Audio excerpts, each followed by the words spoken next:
എന്നാണ് ഹിന്ദു ഉണ്ടായത്? ആരാണ് ഹിന്ദു എന്നുള്ള ചോദ്യം ഉന്നയിക്കേണ്ടി വരും. ആ വൈദികർ കേരളത്തിലെ തന്ത്രത്തെ കൂടി ചേർത്തുകൊണ്ടാണ് പുതിയ ക്ഷേത്രങ്ങൾക്ക്, അതായത് പുതിയ ക്ഷേത്രം എന്ന് പറയുന്നത് ഇപ്പോൾ കാളി ക്ഷേത്രങ്ങൾക്ക്, കാളിയുടെ കാവിന് പകരം ദുർഗാക്ഷേത്രങ്ങളുണ്ടാകുന്നു. മന്നിടത്തിങ്കൽ ദ്വിജത്വം ഉണ്ടായി വന്നാൽ പൂജിക്കുക മാമടോ. ഭൂമിയിൽ ദ്വിജനായി പിറന്നാൽ ബ്രാഹ്മണരും ക്ഷത്രിയരും വൈശ്യരുമാണ് ദ്വിജർ. ചാതുർവർണ്ണം മയാസഷ്ടം ഗുണകർമ്മ വിഭാഗശകാത് ഭഗവത്ഗീതയിലും പറയുന്നു. ബ്രാഹ്മണാതിരസ്യൈവം ഹാ തത്വം വേത്തി കോപിന എന്ന് ഗുരു തന്നെ പറഞ്ഞിട്ടുണ്ടല്ലോ. ബ്രാഹ്മണാദി ഭേദങ്ങൾ നിലനിൽക്കുന്നില്ല.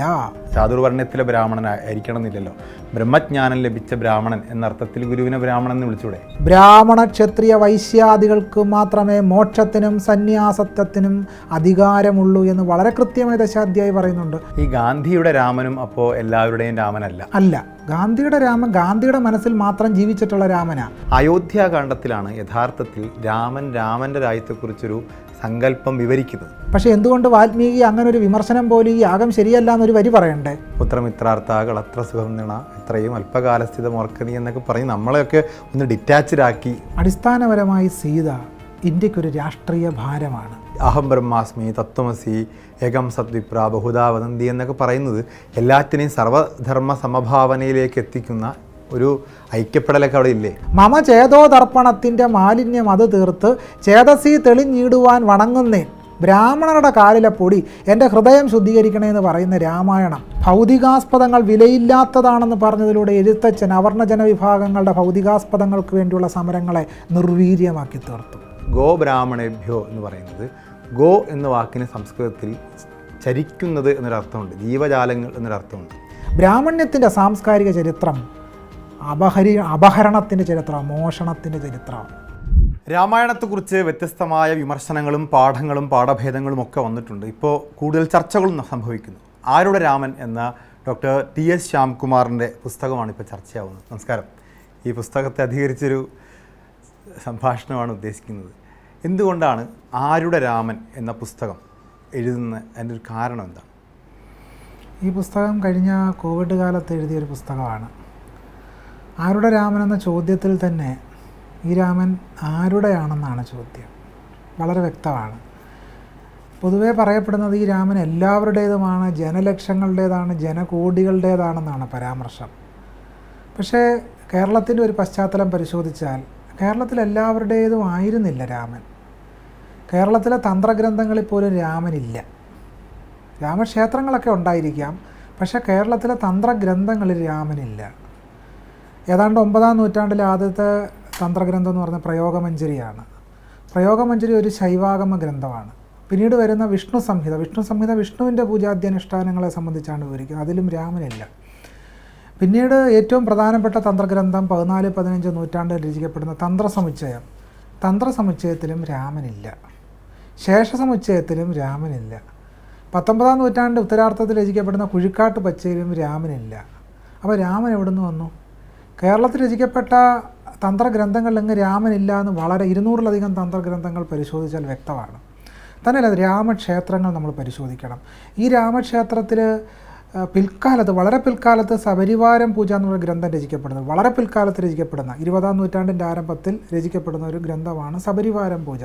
ആ സപരിവാരം പൂജകളിലാണ് രാമൻ്റെ ധ്യാന ശ്ലോകങ്ങളും കാര്യങ്ങളും ഒക്കെ കാണുന്നത്. ആധികാരികമായ തന്ത്രഗ്രന്ഥങ്ങളിലൊന്നും രാമനില്ല എന്നുള്ളതാണ് ചരിത്രപരമായൊരു. രാമനില്ലാത്തതിൻ്റെ പ്രധാനപ്പെട്ട കാരണം കേരളത്തിലാണ് ഈ തന്ത്രം ഉണ്ടാവുന്നത്.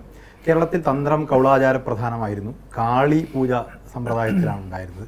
അവിടെ രാമനില്ല, ദുർഗയുമില്ല, രാമനുമില്ല, കൃഷ്ണനുമില്ല, വിഷ്ണുവില്ല. അവിടെ കാളിയാണ്. അല്ലെങ്കിൽ ശൈവമായ ചില സമ്പ്രദായങ്ങളുണ്ടെന്ന് വെച്ച് നിർത്തിയാൽ അവിടെ രാമൻ ഉണ്ടാവേണ്ടതില്ല. രാമൻ ഇല്ലാത്തതുകൊണ്ട്, ഈ തന്ത്രത്തിൽ രാമൻ ഇല്ലാത്തതുകൊണ്ട് രാമൻ ഹിന്ദുവിൻ്റെതല്ല എന്നെങ്ങനെ പറയും?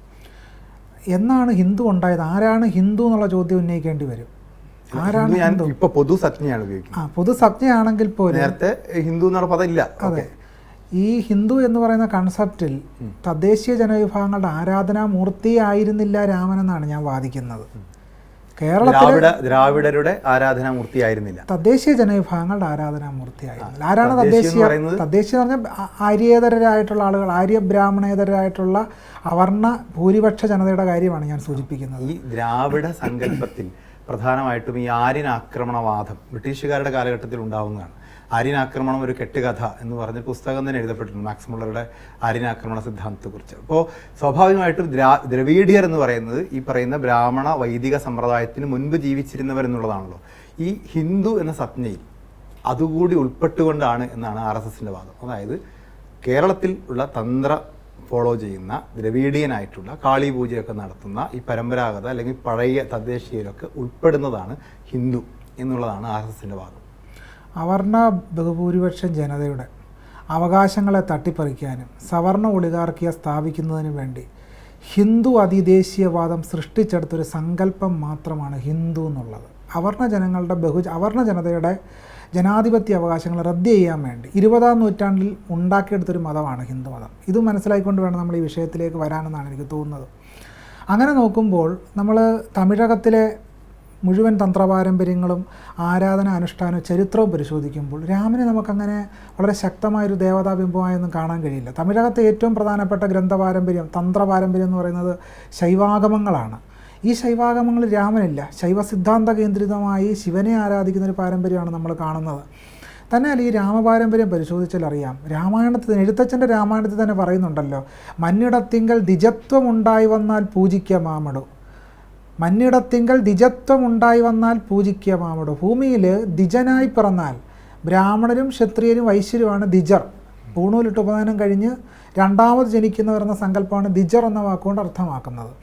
അങ്ങനെ വരുമ്പോൾ ദ്വിജന്മാർക്ക് മാത്രം പൂജിക്കാൻ അവകാശമുള്ള ഒരാളാണ് എന്ന് എഴുത്തച്ഛൻ്റെ രാമൻ ലക്ഷ്മണനെ ഉപദേശിക്കുക. അതിൽ നിന്ന് തന്നെ എഴുത്തച്ഛൻ ഗ്രന്ഥരചന നടത്തുന്ന കാലത്ത് പോലും എല്ലാവരും പൂജിച്ചിരുന്ന ഒരു ആരാധനാ പാത്രമായിരുന്നില്ല രാമനെന്ന് എഴുത്തച്ഛൻ്റെ വരികൾ തന്നെ സാക്ഷ്യപ്പെടുത്തുന്നു. പുറത്തുനിന്ന് വേറെ വരികൾ അന്വേഷിക്കേണ്ട ആവശ്യമില്ല. ഈ തന്ത്ര സമ്പ്രദായത്തിലെ തന്ത്രം കേരളത്തിൻ്റെ മാത്രമായിരുന്നൊരു കാലഘട്ടത്തിൽ വൈദികർ കേരളത്തിലേക്ക് വരുന്നു, ദക്ഷിണേന്ത്യയിലേക്ക് വരുന്നു. ആ വൈദികർ കേരളത്തിലെ തന്ത്രത്തെ കൂടി ചേർത്തുകൊണ്ടാണ് പുതിയ ക്ഷേത്രങ്ങൾക്ക്, അതായത് പുതിയ ക്ഷേത്രം എന്ന് പറയുന്നത് ഇപ്പോൾ കാളി ക്ഷേത്രങ്ങൾക്ക്, കാളിയുടെ കാവിന് പകരം ദുർഗാക്ഷേത്രങ്ങൾ ഉണ്ടാകുന്നു. ഇവിടുത്തെ ചാത്തൻ്റെയും അതുപോലെ തന്നെ ഗുളികൻ്റെയും ഒക്കെ കാവുകൾക്ക് പകരം വിഷ്ണു ക്ഷേത്രങ്ങളും ശൈവക്ഷേത്രങ്ങളും ഒക്കെ ഉണ്ടാകുന്നു. അതൊക്കെ ഒരു സാംസ്കാരികമായ സങ്കലനത്തിൻ്റെ കൂടി ഭാഗമല്ലേ. ഇവിടെ ഉണ്ടായിരുന്ന താന്ത്രിക സമ്പ്രദായത്തെയും അപ്പോൾ ഉത്തരേന്ത്യയിൽ നിന്ന് വന്ന വൈദിക സമ്പ്രദായത്തെയും കൂട്ടിച്ചേർത്ത് അങ്ങനെ ഒരു സാംസ്കാരികമായ ഒരു ഫ്ലോയുടെ ഭാഗമായിട്ടല്ലേ അതിനെ കണക്കാക്കുന്നത്. വളരെ ലളിതമായ യുക്തിയിൽ സാംസ്കാരിക സങ്കലനമാണെന്ന് വേണമെങ്കിൽ പറയാം. പക്ഷേ ഇത് സാംസ്കാരിക അധിനിവേശമാണെന്ന് കൂടി നമ്മൾ കാണേണ്ടതായിട്ടുണ്ട്. അധിനിവേശമാണെങ്കിൽ ഒന്നൊന്നിനെ നശിപ്പിക്കും. അല്ല, ചരിത്ര പണ്ഡിതയായ വിജയ്നാഥ് അവരുടെ പുരാണാസ് ആൻഡ് അക്കൾച്ചറേഷൻ എന്ന് പറയുന്ന വിഖ്യാതമായ പുസ്തകത്തിൽ ഈ പ്രക്രിയ വിവരിക്കുന്നത് ബ്രാഹ്മണിക്കൽ അക്കൾച്ചറേഷൻ എന്നാണ്. ബ്രാഹ്മണ്യ സ്വാംശീകരണം. ബ്രാഹ്മണ്യം എക്കാലത്തും എന്താണ് ചെയ്യുന്നത്? ബ്രാഹ്മണ്യം എക്കാലത്തും അധിനിവേശം എന്ന് പറയുന്ന രീതിയിൽ സ്വാംശീകരിക്കുന്ന പ്രതിഭാസമാണുള്ളത്. അധിനിവേശത്തെ നമുക്കൊരു യൂറോപ്യൻ ഇതിലേക്ക് പോയി കഴിഞ്ഞാൽ അവിടെ ഇപ്പോൾ ഗ്രീക്ക് സംസ്കാരം, റോമ സംസ്കാരത്തെയൊക്കെ അധിനിവേശപ്പെടുത്തുമ്പോൾ അവിടെ പിന്നെ സെമിറ്റിക് മതങ്ങളേ ഉള്ളൂ, അവിടെ ആ കൾച്ചറില്ല. ഇവിടെ പക്ഷെ അങ്ങനെയല്ല. ഇവിടെ ഈ തന്ത്ര സമ്പ്രദായത്തെയും കാളിയെയും ഇവിടുത്തെ ദ്രവീഡിയൻ ആചാരങ്ങളെയും നിലനിർത്തിക്കൊണ്ട് അതിലേക്ക് വൈദിക സമ്പ്രദായത്തെ കൂടി മിക്സ് ചെയ്യുകയാണ് ചെയ്യുന്നത്. അത് കഴിഞ്ഞ് കുറെ കഴിയുമ്പോഴേക്കും ഉപനിഷത്തിന്റെ വേദാന്തത്തിന്റെ കാലഘട്ടം വരുമ്പോൾ അതും ഇതിനകത്ത് ചേരുക ചെയ്യുന്നത്. ഒന്നൊന്നിനെ വിഴുങ്ങുന്നില്ല. അങ്ങനല്ല, വളരെ വ്യക്തമായിട്ട് വിഴുങ്ങുന്നുണ്ട്. ജയദേവൻ്റെ ഗീതാഗോവിന്ദത്തിൽ അതിനു മുമ്പുണ്ടായിരുന്ന ബുദ്ധനെ വിഷ്ണുവിൻ്റെ അവതാരമാക്കി മാറ്റുകയാണ് ചെയ്യുന്നത്. അപ്പോൾ അതുവരെ യാഗയജ്ഞാതി പാരമ്പര്യത്തിന് വിരുദ്ധമായ ഒരു പ്രത്യയശാസ്ത്രം ഉയർത്തിപ്പിടിച്ച ബുദ്ധനെ വിഷ്ണുവിൻ്റെ അവതാരമാക്കുക വഴി ബ്രാഹ്മണ്യം ബുദ്ധനെ വിഴുങ്ങുക ചെയ്തത്. സ്വീകരിക്കലല്ലേ, ആ ബുദ്ധനെ കൂടി ഇങ്ങ് സ്വീകരിക്കലാണല്ലോ. അങ്ങനെ അതിനെയാണ് ചരിത്ര പണ്ഡിത വിജയനാഥ് ബ്രാഹ്മണിക്കൽ അക്കൾച്ചറേഷൻ എന്ന് പേരിട്ട് വിളിച്ചത്. മാടനെ ശിവനാക്കൊള്ളന്റെ ഭാഗമാണല്ലോ. അപ്പൊ എൻ്റെ ദേവതാ സങ്കല്പത്തിന്റെ മുറിയിൽ ഞാൻ വെച്ചിരിക്കുന്ന ദേവതകൾക്കിടയിൽ ഒരാളെ കൂടി ഞാൻ പ്രതിഷ്ഠിക്കുകയാണ്. അതെൻ്റെ ഒരു ഇൻക്ലൂസീവ്നെസ് ആയിട്ടല്ലേ കണക്കാക്കേണ്ടത്. അങ്ങനെയാണ് ആ ഇൻക്ലൂസീവ്നെസ് ഉണ്ടെങ്കിൽ ഇപ്പോൾ നോക്കൂ, കേരളത്തിൽ അയ്യപ്പൻ ഒരു പ്രധാനപ്പെട്ട തദ്ദേശീയ മൂർത്തിയായിരുന്നു. ഈ തദ്ദേശീയ മൂർത്തിയെ ബ്രാഹ്മണർ സ്വീകരിച്ചു കഴിഞ്ഞതിന് ശേഷം എന്താ സംഭവിച്ചത്? ബ്രാഹ്മണർ സ്വീകരിച്ചു കഴിഞ്ഞതിന് ശേഷം അവർ മാത്രം പൂജാരിമാരായി തീരുന്നൊരവസ്ഥാവിശേഷം ഉണ്ടായി. ഇത് ഇൻക്ലൂസീവ്നെസ് ആണെങ്കിൽ ബാക്കിയുള്ള ആളുകളും കൂടെ പൂജിക്കുന്ന ഒരു സമ്പ്രദായം നിലനിൽക്കണമായിരുന്നല്ലോ. അങ്ങനെയല്ല, ശബരിമല മലയരയരുടെ ക്ഷേത്രമായിരുന്നു. ബ്രാഹ്മണർ ഈ പറയുന്ന വാദം അനുസരിച്ച് ഇൻക്ലൂസീവ്നെസ് ആണെങ്കിൽ എന്തുകൊണ്ട് മലയരർ അവിടെ നിന്ന് പുറത്താക്കപ്പെട്ടു? ഒരു ചെറിയ ഉദാഹരണം തിരുപ്പുലിയൂർ ഗ്രന്ഥവരിയിൽ കാണാം. കൂന്തൽ എന്നൊരു ഭൂതം, അതിന് ശാസ്താവായി നിവേദ്യം. വേണമെങ്കിൽ ഇത് ഉൾക്കൊള്ളലാണെന്ന് വാദിക്കാം. പക്ഷെ സംഭവിച്ചാൽ എന്താണ്? തിരുപ്പുലിയൂർ കാവുകളിൽ പൂജിച്ചുകൊണ്ടിരുന്ന പുലയരും പറയരും പുറത്താവുകയും ബ്രാഹ്മണർ മാത്രം അതീശ വർഗമായി മാറുകയും ചെയ്ത പ്രതിഭാസമാണ് എവിടെ സംഭവിച്ചത്? തിരുപ്പുലിയൂരിൽ സംഭവിച്ചത്. അപ്പോൾ ഇത് ഉൾക്കൊള്ളലല്ല. ഇപ്പോൾ കേരളത്തിൽ ക്ഷേത്രപ്രവേശന വിളംബരത്തെക്കുറിച്ചൊക്കെ പറയാറുണ്ട്. ഈ ക്ഷേത്രപ്രവേശനം എന്ന് പറയുന്നത് ബ്രാഹ്മണന്റെ ക്ഷേത്രത്തിൽ അബ്രാഹ്മണർ കടക്കലാണ്. ഇവിടെ യഥാർത്ഥത്തിൽ അബ്രാഹ്മണർക്ക് അവരുടേതായിട്ടുള്ള ആചാരങ്ങളും അവരുടേതായ കാവുകൾ, ക്ഷേത്രം എന്നുള്ള വാക്കല്ല, കാവുകൾ ഉണ്ടായിരുന്നു. അവർക്ക് യഥാർത്ഥത്തിൽ ബ്രാഹ്മണന്റെ പാലും വെണ്ണയും കൊടുക്കുന്ന ക്ഷേത്രത്തിൽ പോകേണ്ട ആവശ്യമില്ല. അവിടെ കള്ളും വെള്ളവും കോഴിയൊക്കെ കൊടുക്കുന്ന വേറൊരു സമ്പ്രദായമുണ്ട്. അപ്പം ഇപ്പോഴാണ് വിപ്ലവം നടന്നത് എന്ന് പറയുന്നതിലൊരു ഭംഗിയില്ലേ? ഇതിനകത്ത് രണ്ട് തരം പ്രശ്നങ്ങളുണ്ട്. ഞാൻ തന്നെ മുമ്പ് ഒരു ലേഖനം എഴുതിയിരുന്നു. ഈ ക്ഷേത്രപ്രവേശനം എന്ന് പറഞ്ഞാൽ അവർണ ജനതയെ സംബന്ധിച്ച് ജനാധിപത്യത്തിൽ നിന്നുള്ള ഇറങ്ങിപ്പോകലാണെന്ന് ഞാൻ മുമ്പ് ഒരു ലേഖനം എഴുതിയിരുന്നു. ഡോക്ടർ ബി ആർ അംബേദ്കർ പറയുന്നുണ്ട്, നമുക്ക് വേണ്ടത് ക്ഷേത്രപ്രവേശനമല്ല, പകരം സർക്കാർ ഉദ്യോഗം, ഭരണ അധികാര രംഗങ്ങളിലെ പ്രാതിനിധ്യം, ഇതാണ് തൻ്റെ ജനതയ്ക്ക് വേണ്ടത് എന്ന് doctor B R Ambedkar Nashik ക്ഷേത്ര സമരത്തിന് ശേഷം സുചിന്തിതമായി പ്രസ്താവിച്ചിട്ടുണ്ട്. പക്ഷേ നമ്മൾ മറ്റൊരു ചരിത്ര പ്രതലം കൂടി ഇതിനോട് ചേർത്ത് വായിക്കേണ്ടതുണ്ട്. വൈക്കം ക്ഷേത്ര സത്യാഗ്രഹ സമരകാലത്ത് ടി കെ മാധവൻ വളരെ വ്യക്തമായി പറയുന്നുണ്ട്, എന്തിനാണ് ക്ഷേത്രപ്രവേശനം നടത്തുന്നത്? ക്ഷേത്രത്തിൽ പോയി ദേവനെ തൊഴുവാനുള്ള ആഗ്രഹം കൊണ്ടല്ല, മറിച്ച് തങ്ങളും മനുഷ്യരാണ്, മറ്റുള്ളവരെ പോലെ തങ്ങളും മനുഷ്യരാണെന്നുള്ള പ്രഖ്യാപനത്തിൻ്റെ ഭാഗമായിട്ടാണ് ക്ഷേത്രപ്രവേശന സമരം നടത്തുന്നതെന്ന് ടി കെ മാധവൻ സുചിന്തിതമായി പ്രസ്താവിക്കുന്നുണ്ട്. കാരണം കേരളത്തെ സംബന്ധിച്ച് ക്ഷേത്രമെന്ന് പറയുന്നത് അയിത്തവും തൊട്ടുകൂടായ്മയും നിലനിർത്തുന്നതിനുള്ള കേന്ദ്രങ്ങളായിരുന്നു. അതുകൊണ്ട് ആ അയിത്തവും തൊട്ടുകൂടായ്മയും തകിടം മറിക്കണമെങ്കിൽ, അതിനെ ഇല്ലായ്മ ചെയ്യണമെങ്കിൽ, അനിഹിലേറ്റ് ചെയ്യണമെങ്കിൽ എല്ലാ മനുഷ്യരും അങ്ങോട്ടേക്ക് പ്രവേശിക്കണം. ആചാര്യ വിനോബ ഭാവയോട് ഗാന്ധിയുടെ ഉപദേശം അനുസരിച്ച് വിനോബ കേരളത്തിൽ വരുന്നുണ്ട്, ഗുരുവിനെ കാണുന്നുണ്ട്. ക്ഷേത്രപ്രവേശന സമരത്തിൽ നിന്ന് പിന്മാറണമെന്ന് പറയുന്നതിന് വേണ്ടി റോഡിലൂടെ ഒക്കെ നടക്കാം, പക്ഷേ ക്ഷേത്രപ്രവേശനത്തിന് വേണ്ടി വാദിക്കണ്ട എന്ന് വിനോബ ഗുരുവിനെ ഉപദേശിച്ചു. ഗുരു പറഞ്ഞത്, താങ്കളൊരു വൈഷ്ണവനല്ലേ, സാലോക്യ, സാരൂപ്യ, സാമീപ്യ, സായുജ്യങ്ങളിലല്ലേ താങ്കൾ വിശ്വസിക്കുന്നത്?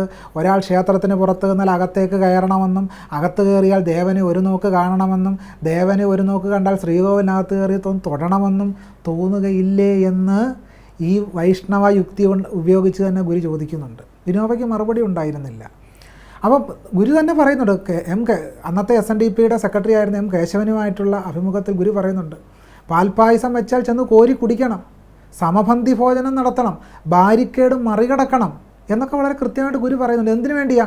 ഗുരു ആ ഇൻ്റർവ്യൂവിൻ്റെ അവസാനം ഗുരു പറയുന്നുണ്ട്, ആരെയും അയിത്തത്തോടുകൂടി തൊട്ടുകൂടായ്മയോടുകൂടി ഇരിക്കുവാൻ അനുവദിക്കരുത്. തൊട്ടുകൂടായ്മ ഇല്ലാതാക്കുന്നതിന് വേണ്ടിയാണ് കേരളത്തിൽ ക്ഷേത്രപ്രവേശന സമരം നടന്നത് എന്ന് ഗുരുവിൻ്റെ വാക്യങ്ങൾ തന്നെ തെളിവായിട്ട് നമ്മുടെ മുമ്പിലുണ്ട്. പക്ഷേ ഈ ആര്യൻ അധിനിവേശത്തെക്കുറിച്ചും നമ്പൂതിരി അല്ലെങ്കിൽ ബ്രാഹ്മണിക്കൽ അധിനിവേശത്തെക്കുറിച്ച് പറയുമ്പോഴും ഈ ഗുരു തന്നെ ഇവിടുത്തെ തദ്ദേശീയരുടെ ഈ മത്സ്യവും മാംസവും കള്ളും ഒക്കെ വെച്ചുള്ള പൂജാവിധികളെ നിഷേധിക്കുകയും ബ്രാഹ്മണന്മാർ ചെയ്യുന്നത് പോലുള്ള പൂജാവിധികളെ നിർബന്ധിക്കുകയും ചെയ്തിട്ടുണ്ട്.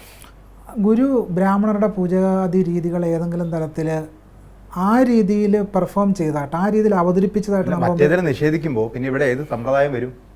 അല്ല, ഞാൻ ചോദിക്കുന്നത്, കാളിക്ക് ബലി കൊടുക്കുന്ന, കള്ള് കൊടുക്കുന്ന, അതാണല്ലോ കൗള സമ്പ്രദായത്തിലുണ്ടായിരുന്നത്. ആ സമ്പ്രദായത്തെ മാറ്റി ബ്രാഹ്മണിക്കലായിട്ടുള്ള നിവേദ്യങ്ങൾ, പാലും പാൽപ്പായസം ഒക്കെ വെച്ചുള്ള നിവേദ്യങ്ങൾ കൊടുക്കാനാണ് പറയുന്നത്. അതില്ല, ഗുരു അങ്ങനെ പറഞ്ഞിട്ടില്ല. ഗുരു അങ്ങനെ പറഞ്ഞു. ഗുരു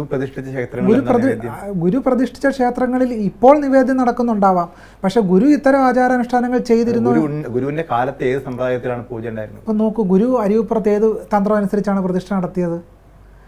അരിവുപ്പുറത്ത് പ്രതിഷ്ഠ നടക്കുന്ന സമയത്ത് അരിവുപ്പുറത്തൊരു ശ്രീകോവിൽ പോലും ഉണ്ടായിരുന്നില്ല. ഒരു പാറപ്പുറത്ത് ഒരു പ്രതിഷ്ഠ നടത്തുകയായിരുന്നു അദ്ദേഹം ചെയ്തത്. ശ്രീകോവിൽ ഉണ്ടായിരുന്നില്ല, അതിനു ചുറ്റുമതിലുണ്ടായിരുന്നില്ല, ഒന്നും ഉണ്ടായിരുന്നില്ല. അതൊക്കെ വളരെ പിൽക്കാലത്ത് കെട്ടിയുണ്ടാക്കിയതാണെന്ന് അരിവുപ്പുറത്തെ ക്ഷേത്രത്തിന്റെ ചരിത്രം പരിശോധിച്ചാൽ വളരെ വ്യക്തമാണ്. അങ്ങനെയാണെങ്കിൽ ഗുരു ഉണ്ടാക്കിയ ക്ഷേത്രങ്ങൾ ഇപ്പോൾ ബ്രാഹ്മണിക്കലായ കൾച്ചറിനെ പ്രോത്സാഹിപ്പിക്കുന്നതായി മാറി. അതൊരു യാഥാർത്ഥ്യം. പക്ഷേ ഗുരു അങ്ങനെ ചെയ്തു എന്ന് നമ്മൾ വാദിക്കാൻ പാടില്ല, അതിന് ചരിത്രപരമായിട്ട് തെളിവില്ല. പക്ഷേ ഇപ്പോൾ അതെല്ലാം നടക്കുന്നുണ്ട്. ഇപ്പോൾ അത് നടക്കുന്നുണ്ട് എന്ന് മാത്രമല്ല, ഗുരുവിനെ തന്നെ ഒരു ബ്രാഹ്മണ ദൈവമാക്കി മാറ്റി. നോക്കൂ, ഗുരുവിനെക്കുറിച്ചൊരു അഷ്ടോത്തര ശതനാമാവലിയുണ്ട്. അതിലെന്താണ് പറയുന്നത്? ശ്രുതിസിദ്ധ ബ്രാഹ്മണായ നമ.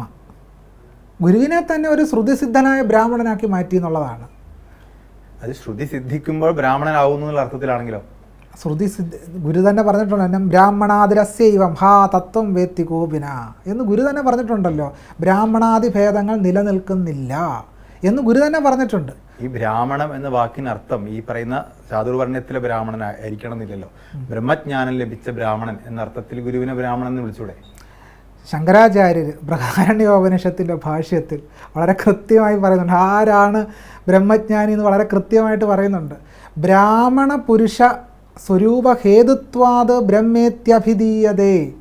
ബ്രാഹ്മണ പുരുഷൻ്റെ സ്വരൂപമാണ് ബ്രഹ്മമെന്ന് ബൃഹദാരണ്യകോപനിഷത്തിൻ്റെ ഭാഷ്യത്തിൽ ശങ്കരാചാര്യ എഴുതിയിട്ടുണ്ട്.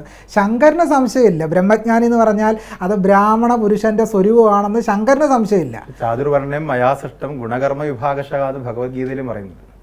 ശങ്കരൻ അത് വളരെ കൃത്യമായിട്ട് വ്യാഖ്യാനിച്ചിട്ട് പറയുന്നുണ്ട്. ശൂദ്രൻ ആരാണെന്ന് പറയുന്നുണ്ടല്ലോ. ശൂദ്രൻ ആരാണെന്ന് പറയുമ്പോൾ ശങ്കരൻ പറയുന്നുണ്ട്, അസമാസ കാരണം, അതായത് പൂണൂലുപനയനം നടത്താത്ത ശൂദ്രന് വേദാധികാരമില്ല എന്ന് വളരെ കൃത്യമായിട്ട് ശങ്കരാചാര്യർ പറയുന്നുണ്ട്. ശൂദ്രൻ സഞ്ചരിക്കുന്ന പട്ടടയാണെന്ന് ബ്രഹ്മസൂത്ര ഭാഷ്യത്തിൽ ശങ്കരാചാര്യർ എഴുതിയിട്ടുണ്ട്.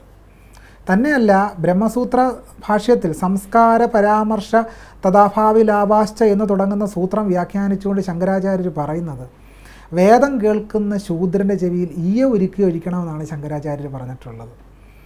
അപ്പം തന്നെയല്ല, വ്യവഹാരമാല എന്ന് പറയുന്ന കേരളത്തിൻ്റെ പ്രാചീന ഭരണഘടനയിൽ പറയുന്നത്, ഏതെങ്കിലും ശൂദ്രൻ, വൃഷലൻ എന്നാണ് പ്രയോഗിക്കുന്നത് വ്യവഹാരമാലയിൽ, ഏതെങ്കിലും വൃഷളൻ ബ്രാഹ്മണനെ പോലെ പൂണൂലും ധരിച്ച് നടന്നാൽ രാജാവ് ആ ശൂദ്രന് കടുത്ത ശിക്ഷ കൊടുക്കണമെന്നാണ്. അതിൻ്റെ അർത്ഥം എന്താ? വളരെ വ്യക്തമാണ്. അങ്ങനെ ബ്രഹ്മജ്ഞാനിയായിട്ട് ആർക്കും അഭിനയിക്കാൻ കഴിയില്ല. അങ്ങനെ അത് ഈ ശ്രുതി സ്മൃതി എന്ന് പറയുന്ന രണ്ട് ഭേദങ്ങളുണ്ടല്ലോ. ശ്രുതികളിൽ പറയുന്ന, സ്മൃതികൾ എന്ന് പറയുന്നത് കാലികമാണ്. ഇപ്പോൾ രാമായണമാണെങ്കിലും മഹാഭാരതം ഇതിഹാസങ്ങളാണ്.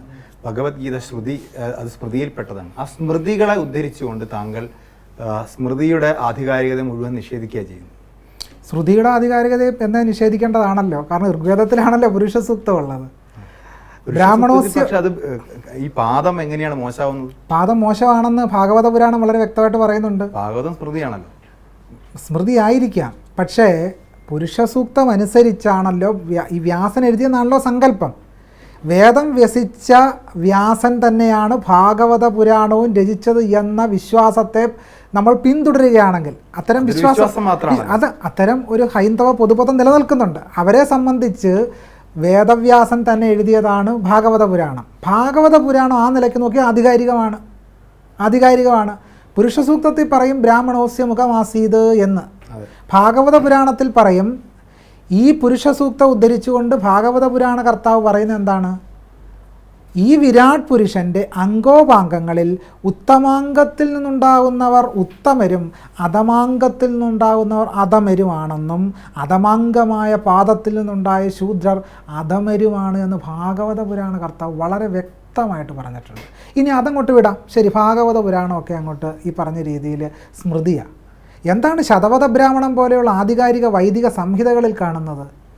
ബ്രാഹ്മണൻ ദൈവമാണെന്ന് വളരെ കൃത്യമായിട്ട് ശതപഥ ബ്രാഹ്മണത്തിൽ പറഞ്ഞിട്ടുണ്ട്, വളരെ കൃത്യമായിട്ട് പറഞ്ഞിട്ടുണ്ട്. മറ്റ് വാചസനേയി സംഹിത ഉൾപ്പെടെയുള്ള കൃതികൾ പരിശോധിച്ചാൽ ചാതുർവർണ്ണ്യത്തെയും ഇതിനെയൊക്കെ ന്യായീകരിക്കുന്ന പാഠങ്ങൾ ബ്രാഹ്മണങ്ങളിൽ ധാരാളമായിട്ട് കാണാം. അത് ബ്രഹ്മജ്ഞാനം നേടിയ ബ്രാഹ്മണനാണെങ്കിലോ അവർ ദൈവസമാനരാണല്ലോ. വസിഷ്ഠൻ ബ്രഹ്മജ്ഞാനിയാണോ? അങ്ങനെ ആണെങ്കിൽ ഈ വൈദിക ഋഷിമാരുടെ ചരിത്രമൊക്കെ നമുക്കൊന്ന് പരിശോധിക്കാം. ആ ചരിത്രം പരിശോധിക്കുമ്പോൾ വസിഷ്ഠനും വിശ്വാമിത്രനും തമ്മിൽ ഒരു കൊടിയ യുദ്ധം നടക്കുന്നുണ്ട്. വാൽമീകി രാമായണത്തിൽ ബാലകാണ്ഡത്തിൽ അത് വർണ്ണിക്കുന്നുണ്ട്. എന്തിനാണ് വിശ്വാമിത്രൻ പിന്നീട് ഋഷിയാവുന്നുണ്ടല്ലോ, ബ്രഹ്മർഷിയായിട്ടില്ല, രാജർഷിയായി. എന്തുകൊണ്ട് ബ്രഹ്മർഷിയായില്ല? വസിഷ്ഠൻ ഒരു തപസ്സം ചെയ്യാതെ ബ്രഹ്മർഷിയായി. അതിൻ്റെ അർത്ഥം എന്താണ്? ജന്മം കൊണ്ടാണ് വസിഷ്ഠൻ ബ്രഹ്മർഷിയായത്. വിശ്വാമിത്രന് 10,000 കാലം തപസ് ചെയ്താൽ അത് നടക്കില്ല. ഇതിനെ സംബന്ധിച്ച് നാരായണ ഗുരുസ്വാമി ബ്രാഹ്മണൻ ശൂദ്രനാവുന്നതിനെ കുറിച്ചും പറയുന്നുണ്ടല്ലോ.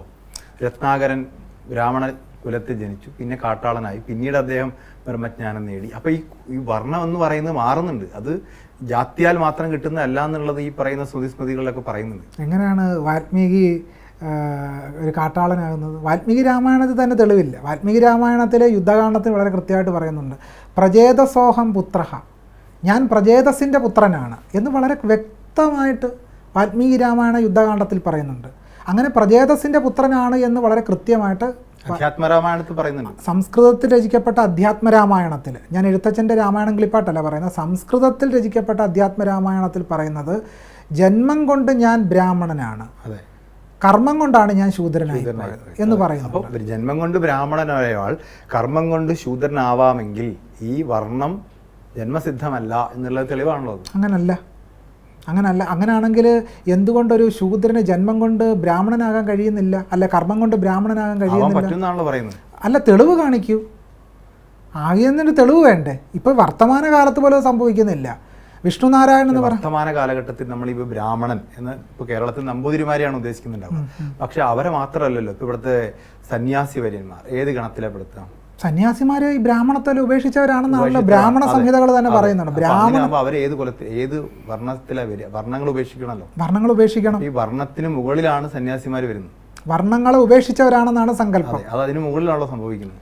മുകളിലാണെന്ന് ഞാൻ പറഞ്ഞിട്ടില്ല, വർണ്ണങ്ങൾ ഉപേക്ഷിച്ചവരാണെന്നേ പറഞ്ഞിട്ടുള്ളൂ.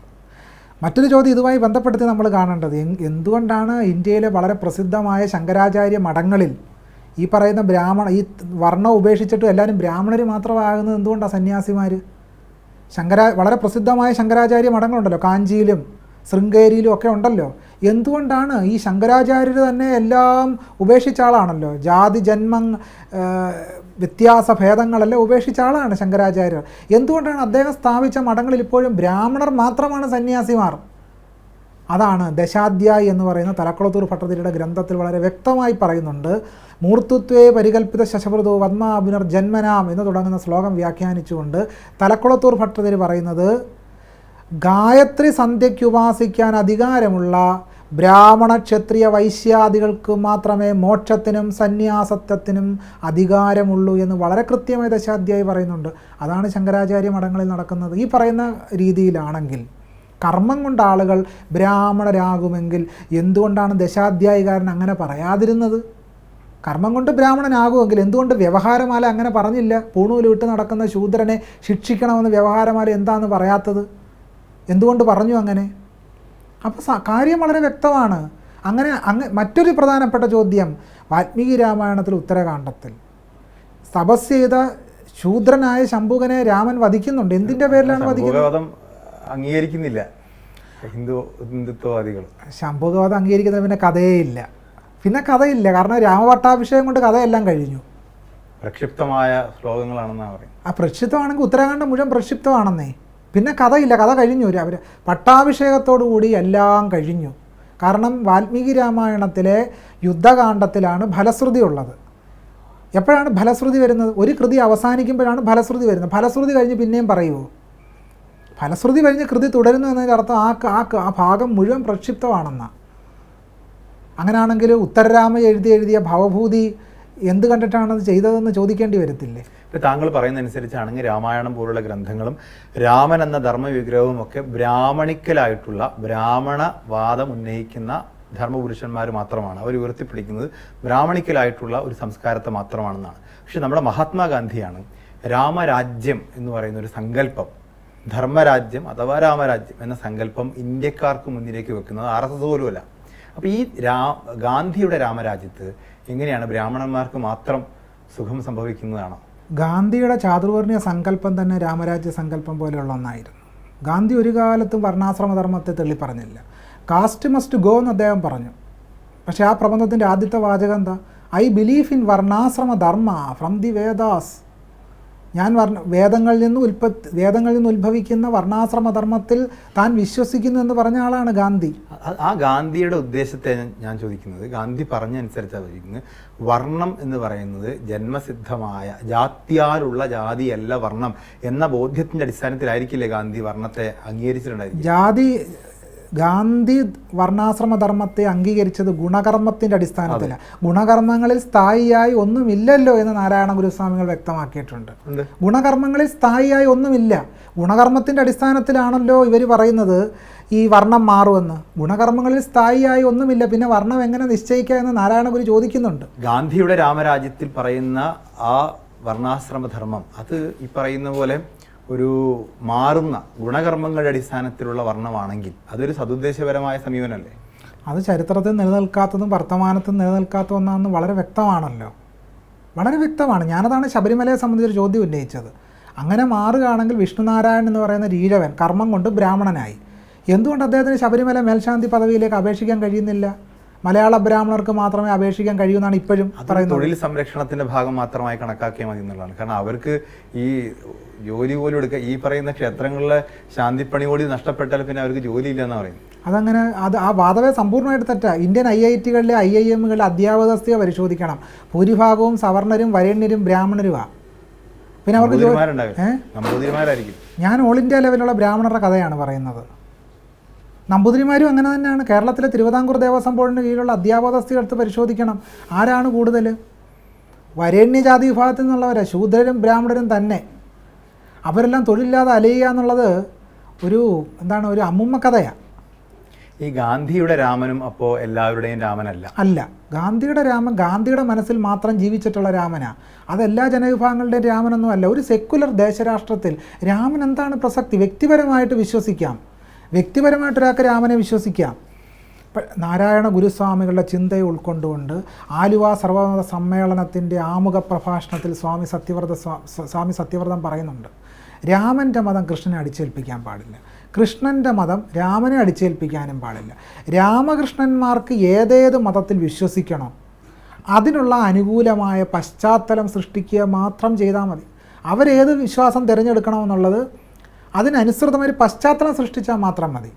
ഇവിടെ എന്താണ് കാണുന്നത്? രാമനെ എല്ലാവരും വിശ്വസിച്ചു വേണം, ജയ് ശ്രീരാം എല്ലാവരും വിളിക്കണം, ജയ് ശ്രീരാം വിളിച്ചില്ലെങ്കിൽ തല്ലിക്കൊല്ലുക. അങ്ങനെ അതൊരു ഒരു വാദം എന്ന് പറയുന്നത് കേരളത്തിൽ അല്ലെങ്കിൽ ഇന്ത്യയിൽ ഈ പറയുന്ന ശൈവർ, വൈഷ്ണവർ, ശാക്തയർ ഇവരൊക്കെ ഒരേപോലെ ജീവിച്ചിരുന്നതാണ്. പിന്നീട് ഇതൊക്കെ സംഗമിക്കുകയും കൂടിച്ചേരുകയും ഇതൊക്കെ മറ്റൊരു ഹിന്ദു എന്ന് പറയുന്ന സംജ്ഞയിലേക്ക് മാറുകയൊക്കെ ചെയ്തിട്ടുള്ളതാണ്. അപ്പോൾ ഈ ഒരു സാംസ്കാരിക സങ്കലനം സംഭവിച്ചിട്ടില്ല ഇന്ത്യയിൽ. ഈ രാമനെ സ്വീകരിച്ചവർ കൃഷ്ണനെയും, കൃഷ്ണനെ സ്വീകരിച്ചവർ രാമനെയും, ശിവനെയും, കാളിയെയും, ദുർഗയെയും ഒക്കെ സ്വീകരിച്ച് അതെല്ലാം കൂടി ചേർന്ന് പിന്നീട് ഒരു പുതിയ മതം ഉണ്ടാവുകയും ചെയ്തിട്ടുണ്ട്. ഈ സ്വീകരിക്കുക എന്നുള്ളത് ഹിന്ദുത്വവാദികളുടെ ഒരു ആഖ്യാനമാണ്. ഞങ്ങളെല്ലാവരെയും ഉൾക്കൊണ്ടു. ഞാനത് മുമ്പ് സൂചിപ്പിച്ചല്ലോ, ഇത് ബ്രാഹ്മണ്യം വിഴുങ്ങുക. ബ്രാഹ്മണ്യം വിഴുങ്ങുന്നതിന് ഉൾക്കൊണ്ടു എന്നല്ല പറയേണ്ടത്, ബ്രാഹ്മണ്യം വിഴുങ്ങിയതിനെ ബ്രാഹ്മണ്യം വിഴുങ്ങി എന്നാണ് നമ്മൾ പറയേണ്ടത്. അതിന് എത്രയോ അധികം ഉദാഹരണങ്ങളുണ്ട്.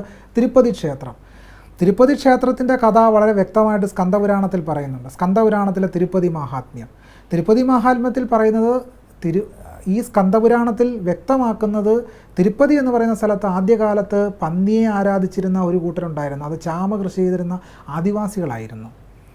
പിൽക്കാലത്ത് എന്താ സംഭവിക്കുന്നത്? അവിടേക്ക് ബ്രാഹ്മണർ കടന്നു വന്നു, ചാമ കൃഷി ചെയ്ത ആദിവാസികൾ പുറത്തായി, പന്നിയെ വിഷ്ണുവാക്കി. ഇപ്പോൾ തിരുപ്പതി ക്ഷേത്രം ബ്രാഹ്മണരുടെ കൈകളിലായി. ഈ സാംസ്കാരികമായ അധിനിവേശ പ്രക്രിയയാണ് ഇന്ത്യയിൽ നൂറ്റാണ്ടുകളായി, ആയിരത്താണ്ടുകളായി നടന്നുകൊണ്ടിരിക്കുന്നത്. മഹാരാഷ്ട്രയിലൊരു പ്രധാനപ്പെട്ട മൂർത്തിയാണ് വിട്ടൽ. പശുപാലക ഗോത്ര സംഘങ്ങളുടെ ദൈവമായിരുന്നു വിട്ടൽ. ഈ വിട്ടലിനെ ബ്രാഹ്മണ്യം എന്താക്കി മാറ്റി? വിഷ്ണുവാക്കി മാറ്റി. ഇപ്പോൾ അതാരുടെ കൈകളിലാണ് വിട്ടൽ ക്ഷേത്രം? ബ്രാഹ്മണരുടെ കൈകളിലാണ്. മുരുകനെ സ്കന്ദനാക്കി മാറ്റി. തമിഴകത്തൊരു പ്രധാനപ്പെട്ട മൂർത്തിയായിരുന്നു മുരുകനെ സ്കന്ദനാക്കി മാറ്റി. ശിവനെ ഭാഗവത പുരാണത്തിൽ തന്നെ ചണ്ടാളൻ എന്നാണ് വിളിക്കുന്നത്. കാളിയെ ദുർഗയാക്കി മാറ്റുന്നുണ്ട്. യോക്കോച്ചിയുടെ വളരെ വിഖ്യാതമായ വാരിയർ ഗോഡസ് എന്ന് പറഞ്ഞ PhD തീസീസിൽ അവർ പറയുന്നുണ്ട്, വിന്ധ്യാപർവ്വത വനവാസികളുടെ ദൈവമായ അമ്മ, ആ അമ്മയെ ബ്രാഹ്മണ്യം ദുർഗയാക്കി മാറ്റി. ഒരു കറുത്ത ദൈവത്തെ വെളുത്ത ദൈവമാക്കി മാറ്റി. ഈ ആര്യൻ അധിനിവേശത്തെ അട്ടിയോടിച്ച താടക രാജകുമാരിയെക്കുറിച്ച് വയലാർ പറയുന്നുണ്ട്. അതേ താടകയെക്കുറിച്ച് പറഞ്ഞുകൊണ്ടാണ് ഈ പുസ്തകം തുടങ്ങുന്നത്. അപ്പോൾ ഈ താടക യഥാർത്ഥത്തിൽ ദ്രവീഡിയൻ കൾച്ചറിൻ്റെ ഒരു പ്രതീകവും രാമൻ ആര്യൻ കൾച്ചറിൻ്റെ പ്രതീകവും ഇതൊരു സംഘടനമാണ് രാമായണത്തിൽ ഉള്ളതെന്നുള്ളതാണ് യഥാർത്ഥം. അത്തരം വാദങ്ങളൊക്കെ പെരിയാർ മുൻപോട്ട് വെച്ചിരുന്നു. ഞാൻ അത്തരം ആര്യ ദ്രാവിഡ വംശീയവാദത്തിലല്ല എൻ്റെ പുസ്തകത്തിൻ്റെ പ്രത്യയശാസ്ത്രം നിലനിൽക്കുന്നത്. താടകയിലാണ് തുടങ്ങുന്നത്. അത് ശരിയാണ്, പക്ഷേ ഇവിടെ ഈ വാദം ഉന്നയിച്ചിട്ടില്ല ഞാൻ. അപ്പം ഇവിടെ എന്താ സംഭവിക്കുന്നത്? ഇവിടെ ബ്രാഹ്മണിക്കൽ പ്രത്യയശാസ്ത്രം അതൊരു അധിനിവേശ സാംസ്കാരിക പ്രത്യയബോധമായി ഇന്ത്യയെ എങ്ങനെയാണ് വിഴുങ്ങുന്നത് എന്നാണ് ആരുടെ രാമൻ എന്ന് പറയുന്ന പുസ്തകം പറയുന്നത്. അല്ലാതെ ആര്യദ്രാവിഡ വംശീയ സംഘടന എന്ന നിലയ്ക്കല്ല. ബ്രാഹ്മണിക്കൽ പ്രത്യയശാസ്ത്രം ഒരു ഉന്മൂലന പ്രത്യയശാസ്ത്രമായിട്ട് എങ്ങനെയാണ് നമ്മുടെ സംസ്കാരത്തെ സ്വാധീനിക്കുന്നതെന്നും തകിടം മറിക്കുന്നതെന്നും ജനാധിപത്യ ഹിംസ നിരന്തരം നടത്തിക്കൊണ്ടിരിക്കുന്നത് എന്നുമാണ് ആരുടെ രാമൻ പറഞ്ഞു വെക്കുന്നത്. ഈ താടകയെ കൊല്ലുന്നതിനും കാരണം പറയുന്നത് പ്രജാരക്ഷണാർത്ഥം എന്നൊരു കാരണമുണ്ട്. മറ്റേത് ഗോബ്രാഹ്മണ രക്ഷാർത്ഥം എന്നും പറയുന്നുണ്ട്. ഇത് ഗോബ്രാഹ്മണ രക്ഷാർത്ഥം എന്ന് പറയുന്നതിന് എടുത്ത് കാണിച്ചുകൊണ്ടാണ് താങ്കൾ പറയുന്നത് രാമൻ ഈ ബ്രാഹ്മണിക്കലായ കൾച്ചറിനെ ഉയർത്തിപ്പിടിക്കാൻ വേണ്ടിയാണ് താടകയെ കൊല്ലുന്നത്. അതെ, അതിൽ ഒരു എതിർവാദം, ഞാൻ ഇത് എൻ്റെ വാദമായിട്ട് പറയുന്നതല്ല കേട്ടോ, ഇതിൽ എതിർവാദം ഉന്നയിക്കപ്പെടുന്നത് ഗോബ്രാഹ്മണേഭ്യോ എന്ന് പറയുന്നത്, ഗോ എന്ന വാക്കിന് സംസ്കൃതത്തിൽ ചരിക്കുന്നത് എന്നൊരർത്ഥമുണ്ട്, ജീവജാലങ്ങൾ എന്നൊരർത്ഥമുണ്ട്. ബ്രാഹ്മണൻ എന്ന് പറയുന്നത് ഈ പറയുന്ന ബ്രഹ്മജ്ഞാനം നേടിയ പഠിക്കുകയും പഠിപ്പിക്കുകയൊക്കെ ചെയ്യുന്നൊരു വംശത്തെ. അപ്പോൾ സർവ്വചരാചരങ്ങളുടെയും എന്ന അർത്ഥത്തിലായിരിക്കില്ലേ ഗോബ്രാഹ്മണേഭ്യോ എന്ന് പറയുന്നത്. ഗോബ്രാഹ്മണേഭ്യോ സുഖമസ്തു നിത്യം എന്ന് ശ്ലോകമുണ്ടല്ലോ, ആ അർത്ഥത്തിലാണെങ്കിലോ സംസ്കൃതത്തിൽ എല്ലാത്തിനും ആധികാരികമായ നിരുക്തവും നിഘണ്ടുവുണ്ട്. അമരകോശത്തിൽ ഗോ എന്ന് പറഞ്ഞാൽ ചരാചരമാണെന്ന് പറഞ്ഞിട്ടുണ്ടോ? ഗമിക്കുന്നതെന്ന് അർത്ഥമില്ല. ഗമിക്കുന്നതെന്ന് അർത്ഥമുണ്ട്. ചരിക്കുന്നത് വേണമെങ്കിൽ പറയാം. പക്ഷേ ആധികാരികമായ നിരുക്തത്തിൽ വേദപദങ്ങൾ വ്യാഖ്യാനിച്ച ആദ്യത്തെ ഗ്രന്ഥമാണല്ലോ യാസ്കൻ്റെ നിരുക്തം. യാസ്കൻ്റെ നിരുക്തവും പിൽക്കാലത്ത് വരുന്ന സംസ്കൃത നിഘണ്ടുവിലും ഗോ എന്ന് പറഞ്ഞാൽ പശു എന്ന് തന്നെ അർത്ഥം. പശു എന്ന വാക്കിന് ജീവനുള്ള ജീവജാലങ്ങൾ അർത്ഥമുണ്ടല്ലോ. അങ്ങനെ പറയാം. അത് ശൈവാഗമ ഗ്രന്ഥങ്ങളിൽ വളരെ പിൽക്കാലത്ത് അത്തരം ഒരു പശു, പാശം എന്നൊക്കെയുള്ള സങ്കല്പം വരുന്നത് വളരെ പിൽക്കാലത്താണ്. അത് പുതുവർഷം 7-ാം നൂറ്റാണ്ടുകളോടുകൂടി അത്തരം കാര്യങ്ങൾ സങ്കല്പം വളരെ ശക്തമായിട്ട് ഉറയ്ക്കുന്നുണ്ട്. ആ അർത്ഥത്തിലാണെങ്കിൽ എല്ലാവരെയും പ്രജാരക്ഷണാർത്ഥം എന്നും പറയുന്നുണ്ട്. ശരി, ആ വാദം അംഗീകരിക്കുകയാണെങ്കിൽ തന്നെ ആ വാദത്തിന് വേണ്ടി നമുക്ക് അംഗീകരിക്കാം. അങ്ങനെയാണെങ്കിൽ തന്നെ താടകയും അതിൽ വരുന്ന ഒരാളാണല്ലോ. താടക എന്ത് തെറ്റാ ചെയ്ത? സർവ്വചരാചരങ്ങൾക്കും ദോഷം വരുത്തുന്ന എന്ത് പ്രവൃത്തിയാണ് താടകയിൽ നിന്നുണ്ടായെന്ന് ആ വാദം ഉന്നയിക്കുന്നവർ പറയണം. അതവർ പറയുന്നില്ല. എന്ത് തെറ്റാണ് ചെയ്തത് താടക സ്വൈര ജീവിതത്തെ തടസ്സപ്പെടുത്തുന്നു, സമാധാന ജീവിതത്തെ. താടകയുടെ സ്ഥലമാണത്. താടകയുടെ സ്ഥലമാണ് അത്. അധിനിവേശമാണല്ലോ. അല്ല, താടകയുടെ സ്ഥലമാണെന്നത്. താടക വസിക്കുന്ന സ്ഥലമാണ്. താടക വസിക്കുന്ന സ്ഥലത്തേക്ക് ആരാണ് ചെന്നത്? രാമനും ലക്ഷ്മണനും വിശ്വാമിത്രനോട് അങ്ങോട്ട് ചെല്ലുക. ഇവർക്കെന്താ അവിടെ കാര്യം? അവിടെ ആ പ്രദേശത്ത് യാഗയജ്ഞാദികൾ ചെയ്യാൻ അനുവദിക്കുന്നില്ല. സന്യാസിമാർക്കും ജീവിക്കാൻ പറ്റുന്നില്ല, മുനിമാർക്ക് ജീവിക്കാൻ പറ്റുന്നില്ല എന്നുള്ളതൊക്കെയാണ് വിശ്വാമിത്രൻ കാരണമായിട്ട് പറയുന്നുണ്ട്. ഞാൻ അധ്യാത്മരാമായണത്തിലെ വരികൾ ഓർത്ത് പറയുകയാണ്. വാൽമീകി രാമായണത്തിലും അങ്ങനെ തന്നെ പറയുന്നുണ്ട്. അപ്പം ഇത് മനസ്സിലാക്കേണ്ട ഏറ്റവും പ്രധാനപ്പെട്ട പ്രശ്നം എന്ന് പറയുന്നത്, വിശ്വാമിത്രൻ്റെ രാമനോടൊപ്പമുള്ള യാത്ര എന്ന് പറയുന്നത് ഒരു ആര്യാധിനിവേശമാണ്. ഭൂമി കീഴടക്കുകയാണ്. തദ്ദേശീയ ജനവിഭാഗങ്ങളെ അടിച്ചമർത്തി അവരുടെ ഭൂമി പിടിച്ചു പറിക്കുന്നതിൻ്റെ പ്രതീകമാണ് ഈ വനത്തിലൂടെയുള്ള യാത്രയെല്ലാം.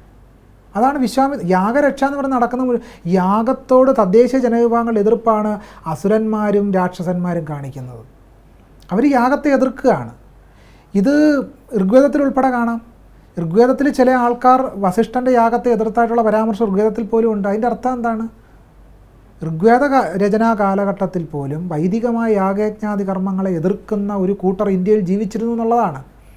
ആ കൂട്ടത്തിലാണ് താടകയുമുള്ളത്. താടക ജീവിക്കുന്ന പ്രദേശത്ത് വൈദികമായ യാഗയജ്ഞാതി പാരമ്പര്യം നിലനിന്നിരുന്നില്ല. എന്താണ് ഈ യാഗം എന്ന് പറയുന്നത്? നമ്മൾ അതിൻ്റെ ഹിംസയെ കൂടി പറയണമല്ലോ. എന്തുകൊണ്ടാണ് അസുരന്മാരും രാക്ഷസന്മാരും ഇതിനെ എതിർത്തിരുന്നത്? കാരണം യാഗം എന്നതിൻ്റെ പേരിൽ നടന്നു വന്നിരുന്ന ക്രൂരമായ ജന്തുഹിംസകളായിരുന്നു നടന്നത്. പക്ഷെ അത് വൈദിക കാലഘട്ടത്തിന് ശേഷം സംഭവിച്ചൊരു ജീർണതയായിട്ടാണ് പിന്നീട് കണക്കാക്കപ്പെട്ടുള്ളത്. ഈ യാഗങ്ങളിൽ മൃഗബലികളൊക്കെ ഉപയോഗിച്ചത്. അല്ല, ജീർണതയാണെങ്കിൽ ഋഗ്വേദത്തിലും അതുപോലെ തന്നെ ഋഗ്വേദത്തോട് ചേർന്ന വൈദിക സംഹിതകളിലും ആ ജീർണത ഇല്ലല്ലോ. വളരെ കൃത്യമായിട്ട് പശുമേധം എന്ന് പറഞ്ഞാൽ എന്താണ്? ഗോമേധം തന്നെയാണ്. പശുവിൻ്റെ മാംസം അർപ്പിക്കുന്നതാണ് ഗോമേധം എന്ന് പറഞ്ഞ ചടങ്ങ്. ശതപഥ ബ്രാഹ്മണം ഉൾപ്പെടെയുള്ള കൃതികൾ പരിശോധിച്ചാൽ വളരെ വ്യക്തമാണത്.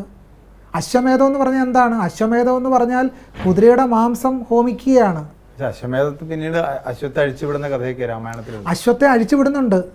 അശ്വത്തെ അഴിച്ചു വിട്ടിട്ട് ആ കുതിര തിരിച്ചു വരുമ്പോൾ ആ കുതിരയെ ബലി കഴിക്കുന്ന പരിപാടിയെ പറ്റിയാണ് വാൽമീകി രാമായണത്തിൽ പറയുന്നത്. വാൽമീകി രാമായണത്തിൽ ദശരഥൻ്റെ യാഗത്തെ സംബന്ധിച്ച പരാമർശമുണ്ട് അയോധ്യാകാന്ഡത്തിൽ. നമ്മൾ പൊതുവേ കേട്ടിട്ടുള്ളത് ഈ രാമനും ലക്ഷ്മണനും ഒക്കെ ഉണ്ടാകാൻ വേണ്ടി നടത്തിയിട്ടുള്ളത് പുത്രകാമേഷ്ടി യാഗമാണെന്നാണ്. യഥാർത്ഥത്തിൽ പുത്രകാമേഷ്ടി രണ്ടാമതാണ് ചെയ്യുന്നത്. ആദ്യം ചെയ്യുന്ന അശ്വമേധമാണ്. ഈ അശ്വമേധയാഗത്തിൻ്റെ വളരെ വിപുലമായ വിവരണം വാൽമീകി രാമായണത്തിൽ കാണാം. ഇത് ജീർണതയാണെങ്കിൽ വാൽമീകി ആ ജീർണത ഒഴിവാക്കണ്ടേ? വാദമനുസരിച്ചാണെങ്കിൽ ഇതൊരു ജീർണതയാണ്. അന്നത്തെ കാലഘട്ടത്തിൽ എന്താണ് ഈ രാമായണം എന്ന് പറയുന്നത്? അന്നത്തെ കാലഘട്ടത്തെ ഈ ഇതിഹാസങ്ങളെക്കുറിച്ച് സാധാരണ പറയുന്നത് പൂർവവൃത്തം കഥായുക്തം ഇതിഹാസം പ്രജക്ഷത എന്നാണ്.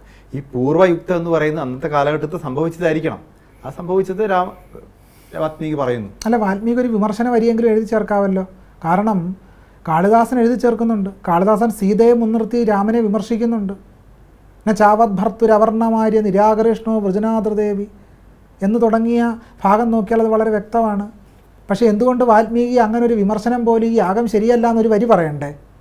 വിമർശന ഗ്രന്ഥമായിട്ടായിരിക്കില്ല അദ്ദേഹം അല്ല, കാളിദാസന് സാധിക്കുമെങ്കിൽ എന്തുകൊണ്ട് വാൽമീകി സാധിച്ചു കൂടാന്നാണ് ചോദ്യം. വാൽമീകി അതൊരു ചരിത്ര സംഭവത്തിൻ്റെ ആഖ്യാനമായി. ചരിത്ര സംഭവമല്ല, കഥ പൂർവവൃത്തം എന്നാണല്ലോ പറയുന്നത്. പൂർവവൃത്തം എന്നാ. പക്ഷേ ആധുനികമായ യുക്തി അനുസരിച്ച് ചരിത്രമല്ല. കഥയാണ്. ആ കഥയ്ക്കുള്ളിൽ സാംസ്കാരിക ചരിത്രത്തിൻ്റെ അംശം വന്ന് വീണ് കിടപ്പുണ്ട്, നിഴൽ വീണ് കിടക്കുന്നുണ്ട്. ഒരിക്കലും രാമൻ ചരിത്രപുരുഷനല്ല. ലക്ഷ്മണൻ കഥ എഴുതുമ്പോൾ ആ കഥയിൽ അദ്ദേഹം വിമർശനം എഴുതിയില്ലെങ്കിലും ഇങ്ങനെയൊക്കെ ഇവിടെ ഉണ്ടായിരുന്നു എന്നുള്ളതാണല്ലോ. അങ്ങനെയാണെങ്കിൽ എന്തുകൊണ്ടാണ് അദ്ദേഹം ജാതി വ്യവസ്ഥയെ അപ്പാടെ ന്യായീകരിക്കുകയും ഒരു തരത്തിലുള്ള വിമർശനം ഉന്നയിക്കാതിരിക്കുകയും ചെയ്തത് എന്തുകൊണ്ടാണ്? അന്നത്തെ കാലഘട്ടം അതായിരിക്കണം. തീർച്ചയായിട്ടും അന്നത്തെ കാലഘട്ടം അതാണ്. പക്ഷേ വാൽമീകി ആദ്യ കവിയാണെന്നാണല്ലോ പറയുന്നത്. വാൽമീകിയെ പറ്റി പറയുന്നത് എന്താണ്? വാൽമീകിയുടെ കവിത എന്ന് പറയുന്നത് ശോകശ്ലോകത്വമാഗത, ശോകത്തിൽ നിന്നും ശ്ലോകമുണ്ടായി എന്നാണ് പറയുന്നത്. ജാതിഹിംസയുടെ ശോകം എന്തുകൊണ്ടാണ് വാൽമീകിയെ ബാധിക്കാതിരുന്നത്? വാൽമീകിയുടെ ഹൃദയത്തെ എന്തുകൊണ്ട് ഈ ജാതിഹിംസ കാരുണ്യമുള്ളൊരു ഹൃദയമാക്കി മാറ്റിയില്ല? ഈ ജാതി അന്ന് ഉണ്ടായിരിക്കുമോ? കാരണം വർണ്ണമല്ലല്ലോ ജാതി. വർണ്ണം തന്നെയാണ് ജാതി, വർണ്ണം തന്നെയാണ് ജാതി.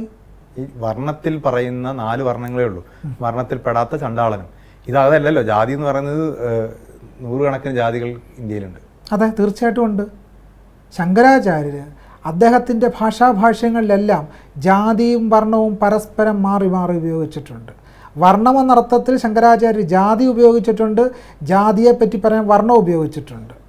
വർണ്ണവും ജാതിയും രണ്ടും രണ്ടാണെങ്കിൽ സംസ്കൃത പണ്ഡിതൻ, അഗാധമായ സംസ്കൃത പാണ്ഡിത്യമുള്ള ആളായിരുന്നു ശങ്കരാചാര്യർ. അദ്ദേഹം ഇത് മാറി മാറി ഉപയോഗിക്കുകയില്ലായിരുന്നല്ലോ. അദ്ദേഹം ഉപയോഗിച്ചിട്ടുണ്ട്. ജാതിയും വർണ്ണം ഒന്ന് തന്നെയാണ്.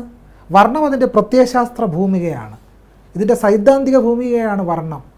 ഇന്ത്യയിലെ വളരെ വ്യത്യസ്ത ജാതി വിഭാഗങ്ങളെ വർണ്ണമാക്കി ബ്രാഹ്മണ്യം മാറ്റി എന്നുള്ളതാണ്. ഭാഗവത പുരാണത്തിൽ തന്നെ തെളിവുകളുണ്ട്. ഇന്ത്യയിലേക്ക് ശകന്മാർ വരുന്നു, പുറത്തുനിന്ന് മറ്റ് പല രാജാക്കന്മാർ വരുന്നു. ഇവരെയൊക്കെ എന്താക്കി മാറ്റി? ക്ഷത്രിയന്മാരാക്കി മാറ്റി, ക്ഷത്രിയ വർണ്ണത്തിലേക്ക് മാറ്റിയെടുത്തു. ചരിത്ര പണ്ഡിതയായ വിജയ്നാഥ് പറയുന്നൊരു പ്രധാനപ്പെട്ട കാര്യം, തദ്ദേശീയ ഗോത്ര പുരോഹിതന്മാരെ ബ്രാഹ്മണരാക്കി മാറ്റുന്നൊരു പ്രക്രിയ ഇന്ത്യയിൽ നടന്നിരുന്നു എന്ന് വിജയ്നാഥ് പറയുന്നുണ്ട്. അപ്പോൾ ബ്രാഹ്മണ വർണ്ണത്തിലേക്ക് മാറ്റിയെടുത്തു. ഇത് കുറേ കാലം നടന്നിരുന്നു. കേരളത്തിൽ തിരുവിതാംകൂർ മാർത്താണ്ഡവർമ്മ ക്ഷത്രിയനായിരുന്നു ആ അർത്ഥത്തിൽ നോക്കിയാൽ.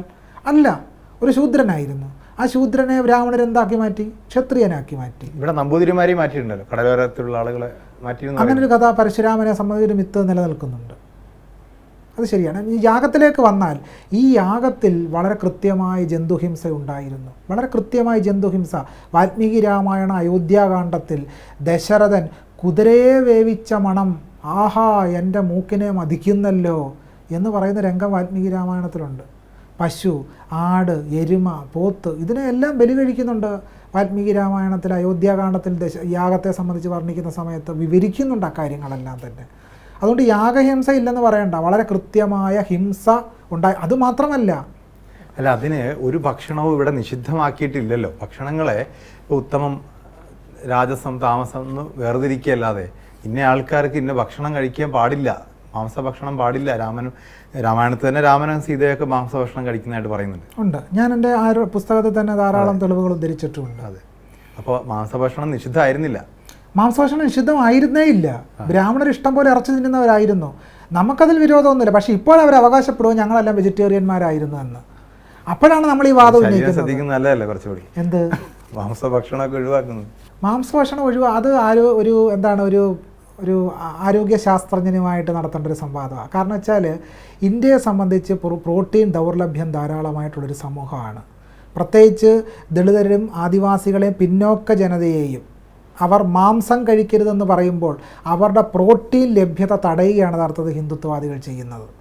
അതുവഴി മാട്ടിറച്ചി തദനുബന്ധമായ ഉൽപ്പന്നങ്ങളുടെ വിൽപ്പന തടയുകയും അതുവഴി അവരുടെ സാമ്പത്തിക ആശ്രയങ്ങൾ കൂടി തടയുകയാണ് ഹിന്ദുത്വവാദികൾ ചെയ്യുന്നത്. അതുകൊണ്ട് മാംസഭക്ഷണം തടയുക എന്നതിലൂടെ ഒരു വംശഹത്യയാണ് ഹിന്ദുത്വം ലക്ഷ്യമിടുന്നത്. അത് നമ്മൾ മനസ്സിലാക്കണം. അല്ലാതെ കേവലം നിങ്ങളെല്ലാവരും നാളെ മുതൽ വെണ്ടയ്ക്ക സാമ്പാർ കഴിച്ചാൽ മതി എന്ന് പറയുന്നത് കേവല യുക്തിയല്ല.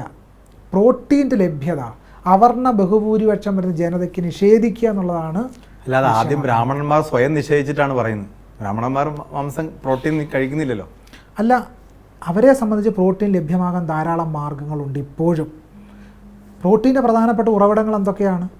പാലും പാൽക്കട്ടിയും ധാന്യങ്ങളും. ഇതൊക്കെ യഥേഷ്ടം ബ്രാഹ്മണർക്ക് ലഭിക്കും. അതുകൊണ്ട് അവർക്ക് മാംസം ഉപേക്ഷിച്ചാലും ഒന്നും സംഭവിക്കാനില്ല. പക്ഷേ ഇന്ത്യയിലെ ദളിതരെ സംബന്ധിച്ച് ഈ പാലും പാൽക്കട്ടിയും ധാന്യങ്ങളും ഒന്നും അത്ര യഥേഷ്ടം ലഭ്യമല്ല. പിന്നെ അവർക്ക് എളുപ്പമുള്ള മാർഗ്ഗം എന്തായിരുന്നു?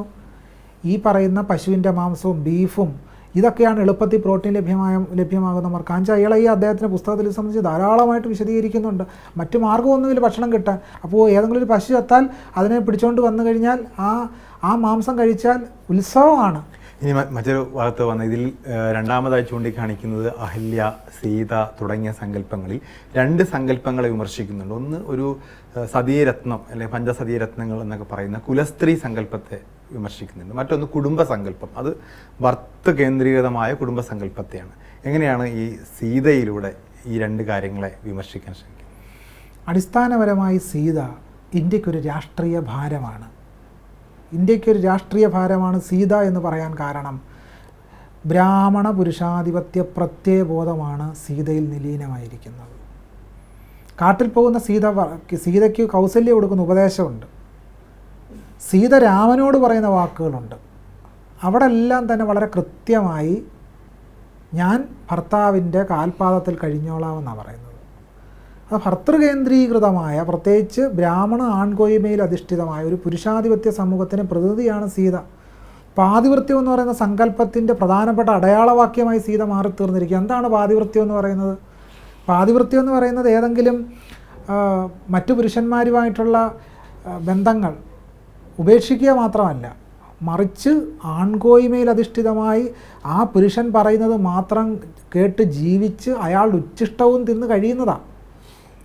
രാമോച്ഛിഷ്ടം, രാമൻ്റെ ഉച്ഛിഷ്ടം കഴിച്ച് അദ്ദേഹത്തിൻ്റെ പാദമൂലത്തിൽ കഴിഞ്ഞോളാമെന്നാണ് സീത പറയുന്നത്.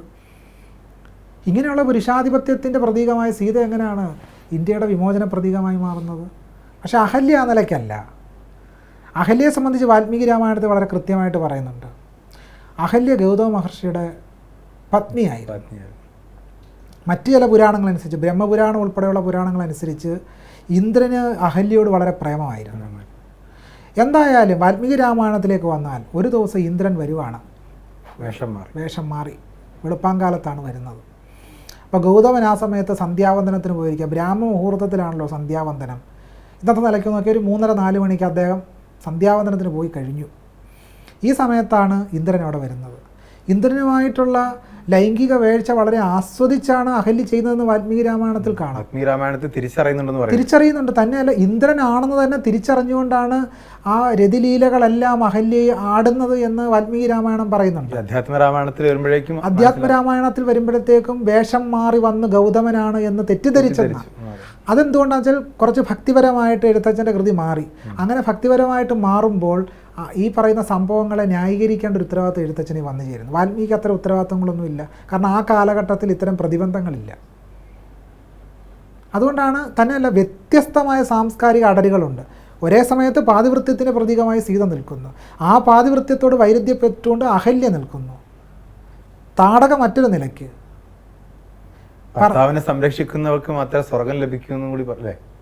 ശീലാവതിയുടെ കഥകളിലൂടെ അത് പറയുന്നുണ്ട്. ഭർത്താവിനെ സംരക്ഷിക്കുക എന്നുള്ള, ഭർത്താവിൻ്റെ പാദം പിന്തുടരുന്നവൾ, കുലസ്ത്രീക്ക് മാത്രമേ മോക്ഷം ലഭിക്കൂ എന്നാണ് പറയുന്നത്. രാമായണത്തിൽ വളരെ വ്യക്തമായിട്ട് പറയുന്നുണ്ട്.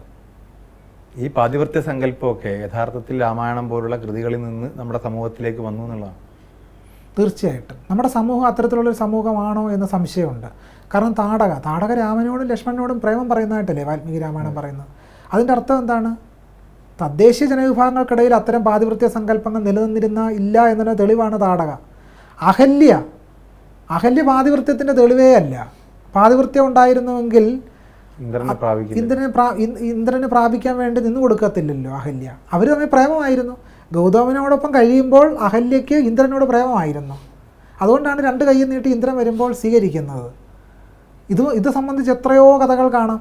തന്നെയല്ല, മഹാഭാരതത്തെ സംബന്ധിച്ച പഠനങ്ങളിൽ വ്യക്തമാക്കുന്നത് ചില സന്താനങ്ങളുടെ ഉൽപ്പത്തി കേന്ദ്രത്തെ സംബന്ധിച്ച് നദിയിൽ നിന്നാണ്, വൃക്ഷത്തിൽ നിന്നാണെന്നൊക്കെ പറയും. എന്തുകൊണ്ടാണ് അത് നദിയിൽ നിന്നാണ്, വൃക്ഷത്തിൽ നിന്നാണെന്നൊക്കെ പറയുന്നത്?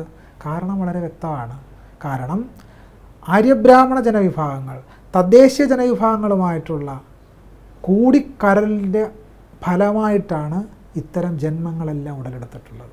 അത് പറയാനുള്ള മടി നിമിത്തമാണ് ഇതൊക്കെ ദിവ്യ ജന്മാക്കളാണ് എന്ന് മഹാഭാരതം തന്നെ കൽപ്പിച്ചു. ഇപ്പോഴും ഈ മോണോഗാമിയും പോളിഗാമിയും എടുത്താൽ മോണോഗാമി തന്നെയാണ് അത് എന്താ പറയുക ഉത്കൃഷ്ടവൽക്കരിക്കപ്പെടുന്നത് പുതിയ കാലഘട്ടത്തിൽ. അത് സംബന്ധിച്ച് വളരെ വിപുലമായ ചർച്ച ആവശ്യമാണ്. ഞാൻ തൽക്കാലം അതിന് ഒരു കമൻറ്റ് ചെയ്യുന്നില്ല. ഏകപത്നി വ്രതനായിരിക്കുക എന്നുള്ളത് രാമനെക്കുറിച്ച് നല്ല കാര്യമായിട്ടാണ് പറയുന്നത്. മനുഷ്യൻ്റെ ഒരു ചരിത്രം, ജീവശാസ്ത്രം പരിശോധിച്ചാൽ മനുഷ്യൻ അങ്ങനത്തെ ഒരു സംസ്കാരത്തിൻ്റെ ഒരാളല്ല. മനുഷ്യൻ അത്തരം സംസ്കാരം പിന്തുടരുന്ന ഒരാളല്ല.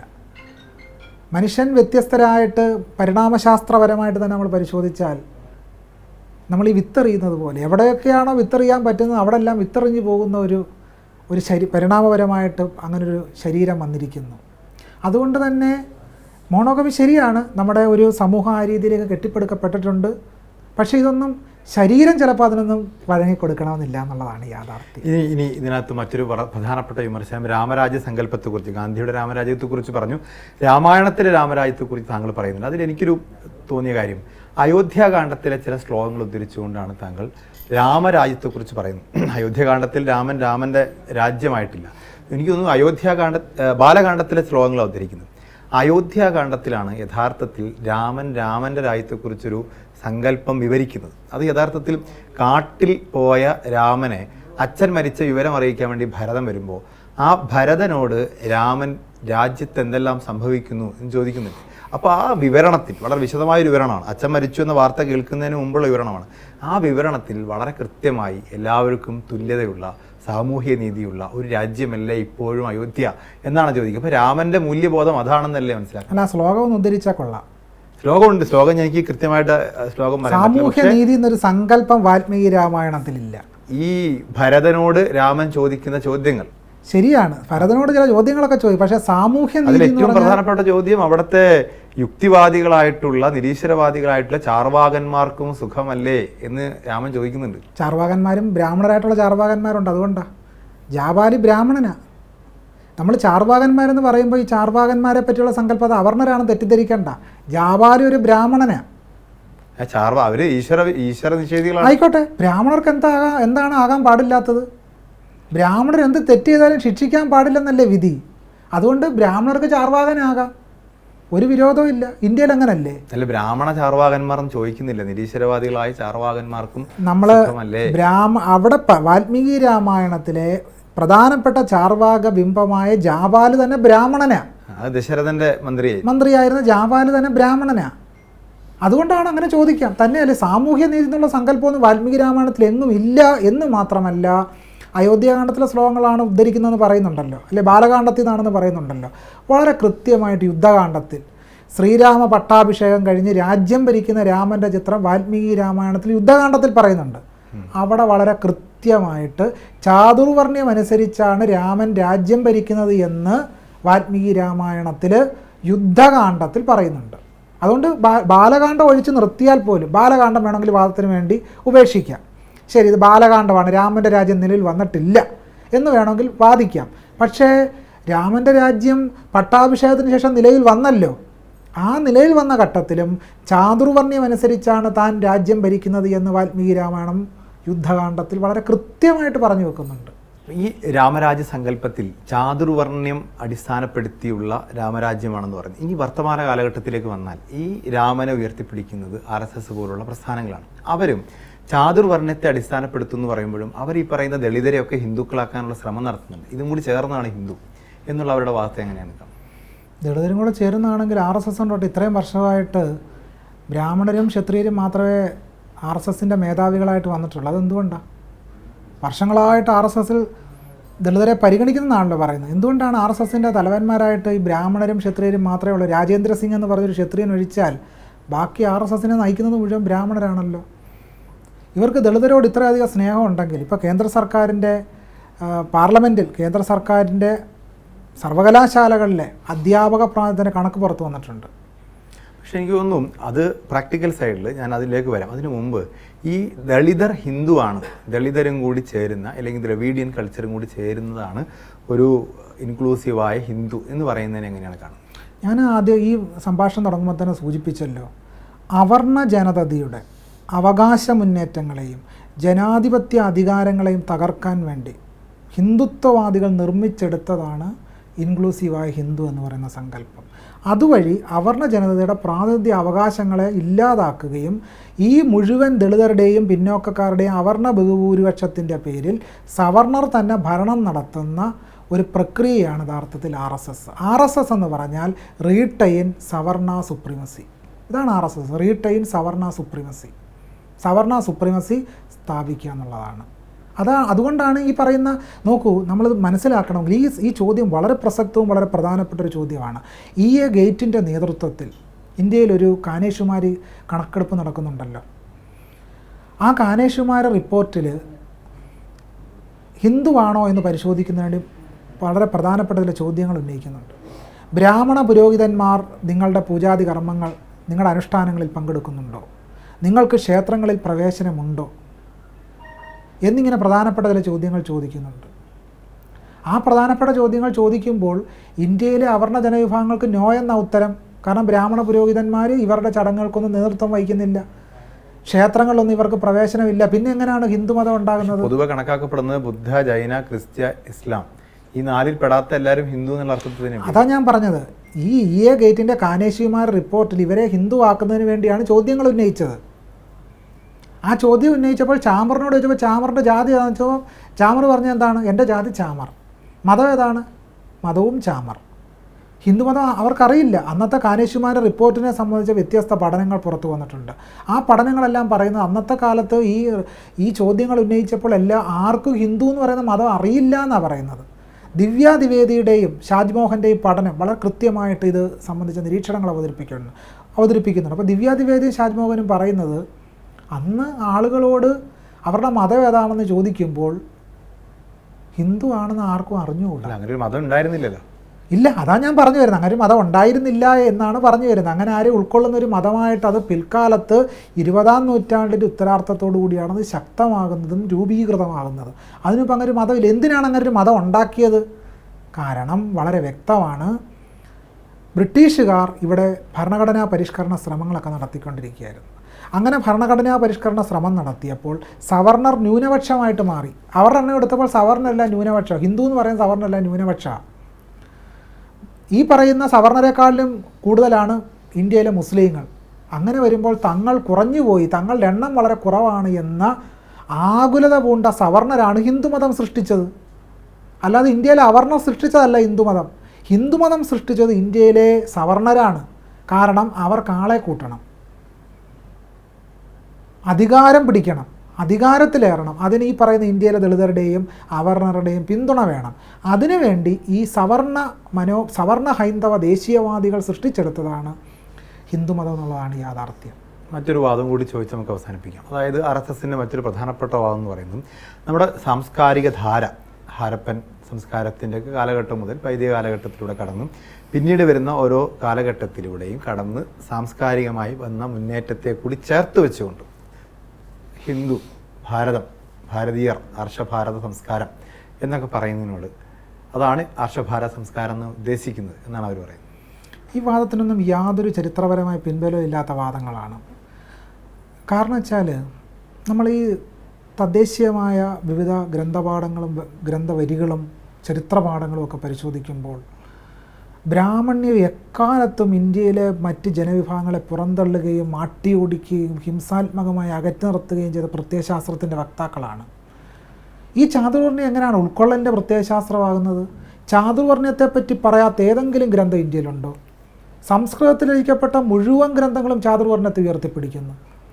ഇന്ത്യയിലെ പുണ്യപുരാതന ഗ്രന്ഥങ്ങളെന്ന് പറയുന്ന രാമായണവും മഹാഭാരതവും ഭാഗവതവും ചാതുർവർണ്ണ്യത്തെ ഉയർത്തിപ്പിടിക്കുന്നു. സാക്ഷാൽ കൃഷ്ണൻ തന്നെ ഭാഗവത പുരാണത്തിൽ ഉപദേശിക്കുന്നുണ്ടല്ലോ, കലിയുഗത്തിൻ്റെ അവസാനം ഞാൻ അവതരിക്കും. എന്തിനു വേണ്ടിയാ? ചാതുർവർണ്ണ്യത്തെ പണ്ടേ പോലെ പുനഃസ്ഥാപിക്കാൻ എന്ന് തന്നെ വളരെ വ്യക്തമായി പറയുന്നുണ്ട്. ചാതുർവർണ്ണ്യം എന്ന് ഭാഗവത പുരാണം പറയുന്നുണ്ട്.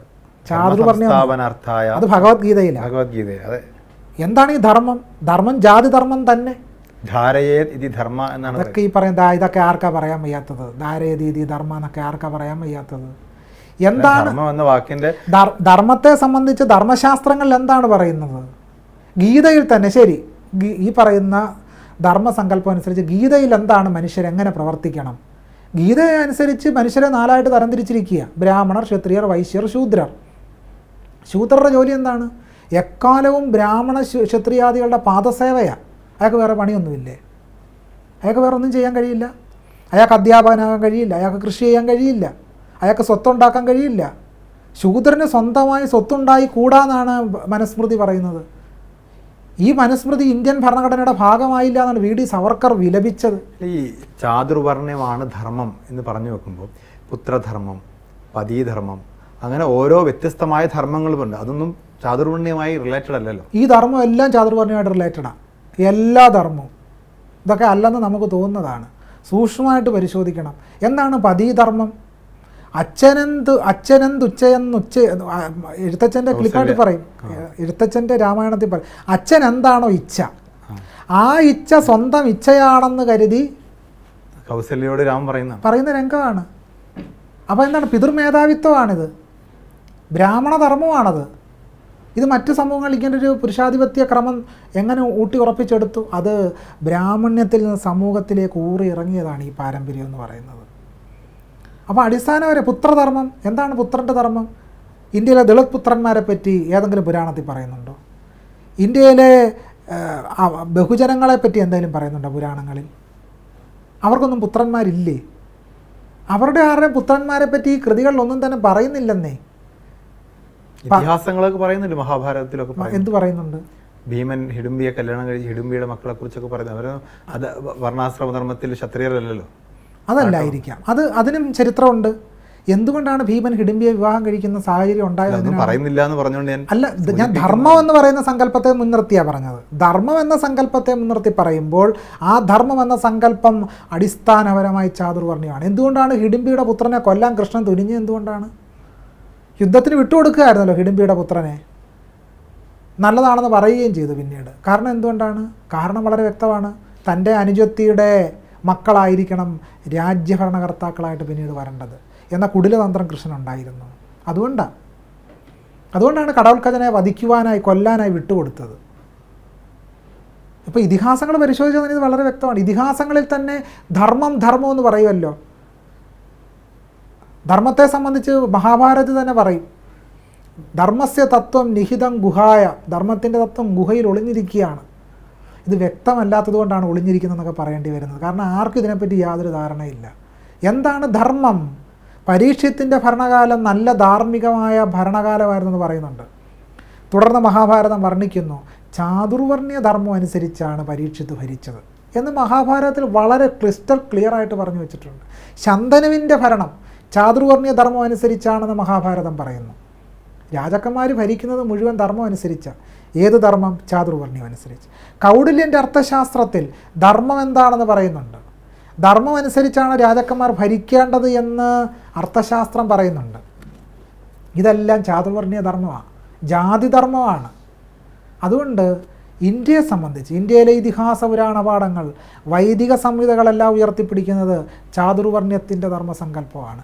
ഈ ചാതുർവർണ്ണയത്തിൻ്റെ ധർമ്മസങ്കല്പങ്ങളെ, സനാതന ധർമ്മം എന്ന പേരിൽ അറിയപ്പെടുന്ന ഈ ചാതുർവർണ്ണയ ധർമ്മസങ്കല്പത്തിനെ ഡൈനാമിറ്റ് വെച്ച് തകർക്കാനാണ് doctor B R Ambedkar annihilation of കാസ്റ്റിൽ പറഞ്ഞത്. അദ്ദേഹം പറഞ്ഞു, ഏതൊരു യുക്തിയെ നിഷേധിക്കുന്ന, ധാർമ്മികതയുടെ ഏതൊരു ഭാഗവും നിഷേധിക്കുന്ന വേദങ്ങളും ശാസ്ത്രങ്ങളും ഡൈനാമിറ്റ് വെച്ച് തകർക്കണമെന്നാണ് അംബേദ്കർ പറഞ്ഞത്.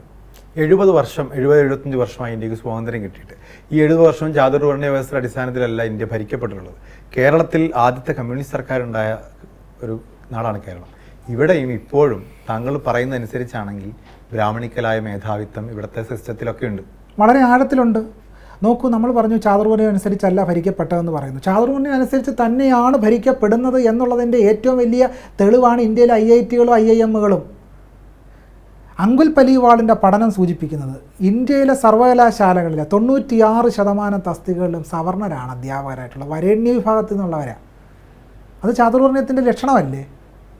കേരളത്തിലെ തിരുവിതാംകൂർ ദേവസ്വം ബോർഡിന് കീഴിലുള്ള കോളേജുകളിലും സ്കൂളുകളിലും 96% തസ്തികകളിലും വരേണ്യ വിഭാഗത്തിൽ നിന്നുള്ളവർ അധ്യാപകരായിട്ട്. എന്തുകൊണ്ടാണ്?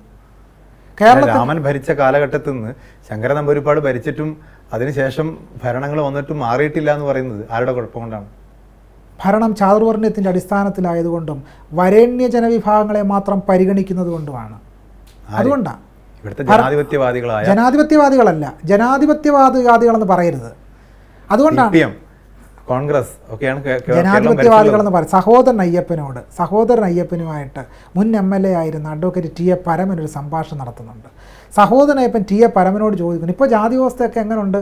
പരമൻ പറയുന്ന പ്രധാനപ്പെട്ട പോയിന്റ്, കാര്യങ്ങളൊക്കെ പഴയ പോലെ തന്നെ, പക്ഷേ ഷുഗർ കോട്ടിംഗ് ആണെന്ന് പറയുന്നുണ്ട്. ഈ ഷുഗർ കോട്ടിംഗ് ആണ് നടന്നുകൊണ്ടിരിക്കുന്നത്. ചാതുർവർണ്ണ്യം മാറിയെങ്കിൽ, ചാതുർവർണ്ണ്യം ഇവിടെ നിലനിൽക്കുന്നില്ല എങ്കിൽ ഇരിങ്ങാലക്കുട കൂടൽമാണിക്യൻ ക്ഷേത്രത്തിൽ ഒരു ഈഴവന് കഴകക്കാരനാകാൻ പറ്റാത്ത എന്തുകൊണ്ടാണ്? ഏതെങ്കിലും കേരളത്തിലെ അവർണരാണോ അതിന് തടസ്സം? കേരളത്തിലെ അവർണരാണോ അതിന് തടസ്സം സൃഷ്ടിക്കുന്നത്? എന്താണ് കാരണം? നോക്കൂ, കഴിഞ്ഞ ഏതാനും ദിവസങ്ങൾക്ക് മുമ്പല്ലേ അക്കാര്യത്തിൽ ഭേദം RSS ആണെന്ന് തോന്നുന്നു. കാരണം അവർണരെ തന്ത്രം പഠിപ്പിക്കാൻ തന്ത്രവിദ്യാപീഠമൊക്കെ ഉണ്ടാക്കിയിട്ടുണ്ട്. തന്ത്രം പഠിപ്പിക്കാൻ തന്ത്രവിദ്യാപീഠമൊക്കെ ഉണ്ടാക്കി കാണും. പക്ഷേ കേരളത്തിലെ വരുമാനമുള്ള ക്ഷേത്രങ്ങളിൽ ആരാണ് പൂജാരി എന്ന് പരിശോധിക്കേണ്ടത്? ദേവസ്വം ബോർഡാണല്ലോ നിശ്ചയിക്കേണ്ടത്. ദേവസ്വം ബോർഡ് എന്തുകൊണ്ടാണ് നിശ്ചയിക്കാത്തതെന്നാണ് ചോദ്യം. നോക്കൂ, ഇരിങ്ങാലക്കുടയിൽ തന്നെ കഴിഞ്ഞ ദിവസം ഒരു എംബ്രാന്തിരി, അയാൾ കറുത്തൊരു എംബ്രാന്തിരിയാണ്, കറുത്ത മനുഷ്യനാണ്. അയാളെ വിളിച്ച പേരെന്താണ്? ഒരു സവർണ സ്ത്രീ, പൂണൂലിട്ട പെലയൻ എന്നാണ് വിളിച്ചത്. അപ്പോൾ ചാതുർവർണ്ണീയ മനോഭാവം മാറിയിട്ടുണ്ടോ? കേരളത്തിലെ മുഖ്യമന്ത്രി എന്താണ് വിളിച്ചത്? ശബരിമല കലാപകാലത്ത് കോരൻ എന്നുള്ളത് പോട്ടെന്ന് വയ്ക്കാം, വേറൊരു പേരാണല്ലോ വിളിച്ചത്. നാട്ടുകാർ മുഴുവൻ കേട്ടതല്ലേ അത്? അപ്പോൾ അതിൻ്റെ അർത്ഥം ചാതുർവർണ്ണ്യം എങ്ങും പോയിട്ടില്ല, അത് വളരെ സുരക്ഷിതമായിട്ട് ഇവിടെ തന്നെ ഉണ്ട്. വളരെ മാത്രമല്ല, മറ്റ് പ്രസ്ഥാനങ്ങൾക്കുള്ളിലും വേരൂന്നിയിട്ടുണ്ടെന്നാണ്. വളരെ ശക്തമായിട്ട് പുരോഗമന പ്രസ്ഥാനങ്ങൾക്കുള്ളിൽ പോലും വളരെ ശക്തമായ ജാതി മൂല്യബോധങ്ങൾ കിടപ്പുണ്ട്. അതുകൊണ്ടാണല്ലോ അവർക്ക് രാമായണം ഉപേക്ഷിക്കാൻ കഴിയുന്നില്ലല്ലോ. കർക്കിടക മാസം ആകുമ്പോൾ ഇവരും വിമോചന രാമായണമായിട്ട് ഇറങ്ങിയിരിക്കുക. രാമൻ ജഗദാനന്ദകാരകനാന്ന് പറയുക, കൃഷ്ണൻ സബ്വേഴ്സീവ് പൊട്ടൻഷ്യലുള്ള ദൈവമാണെന്ന് പറയുക. സുധാകരനൊക്കെ രാമായണം വായിക്കുന്നു. അതെ.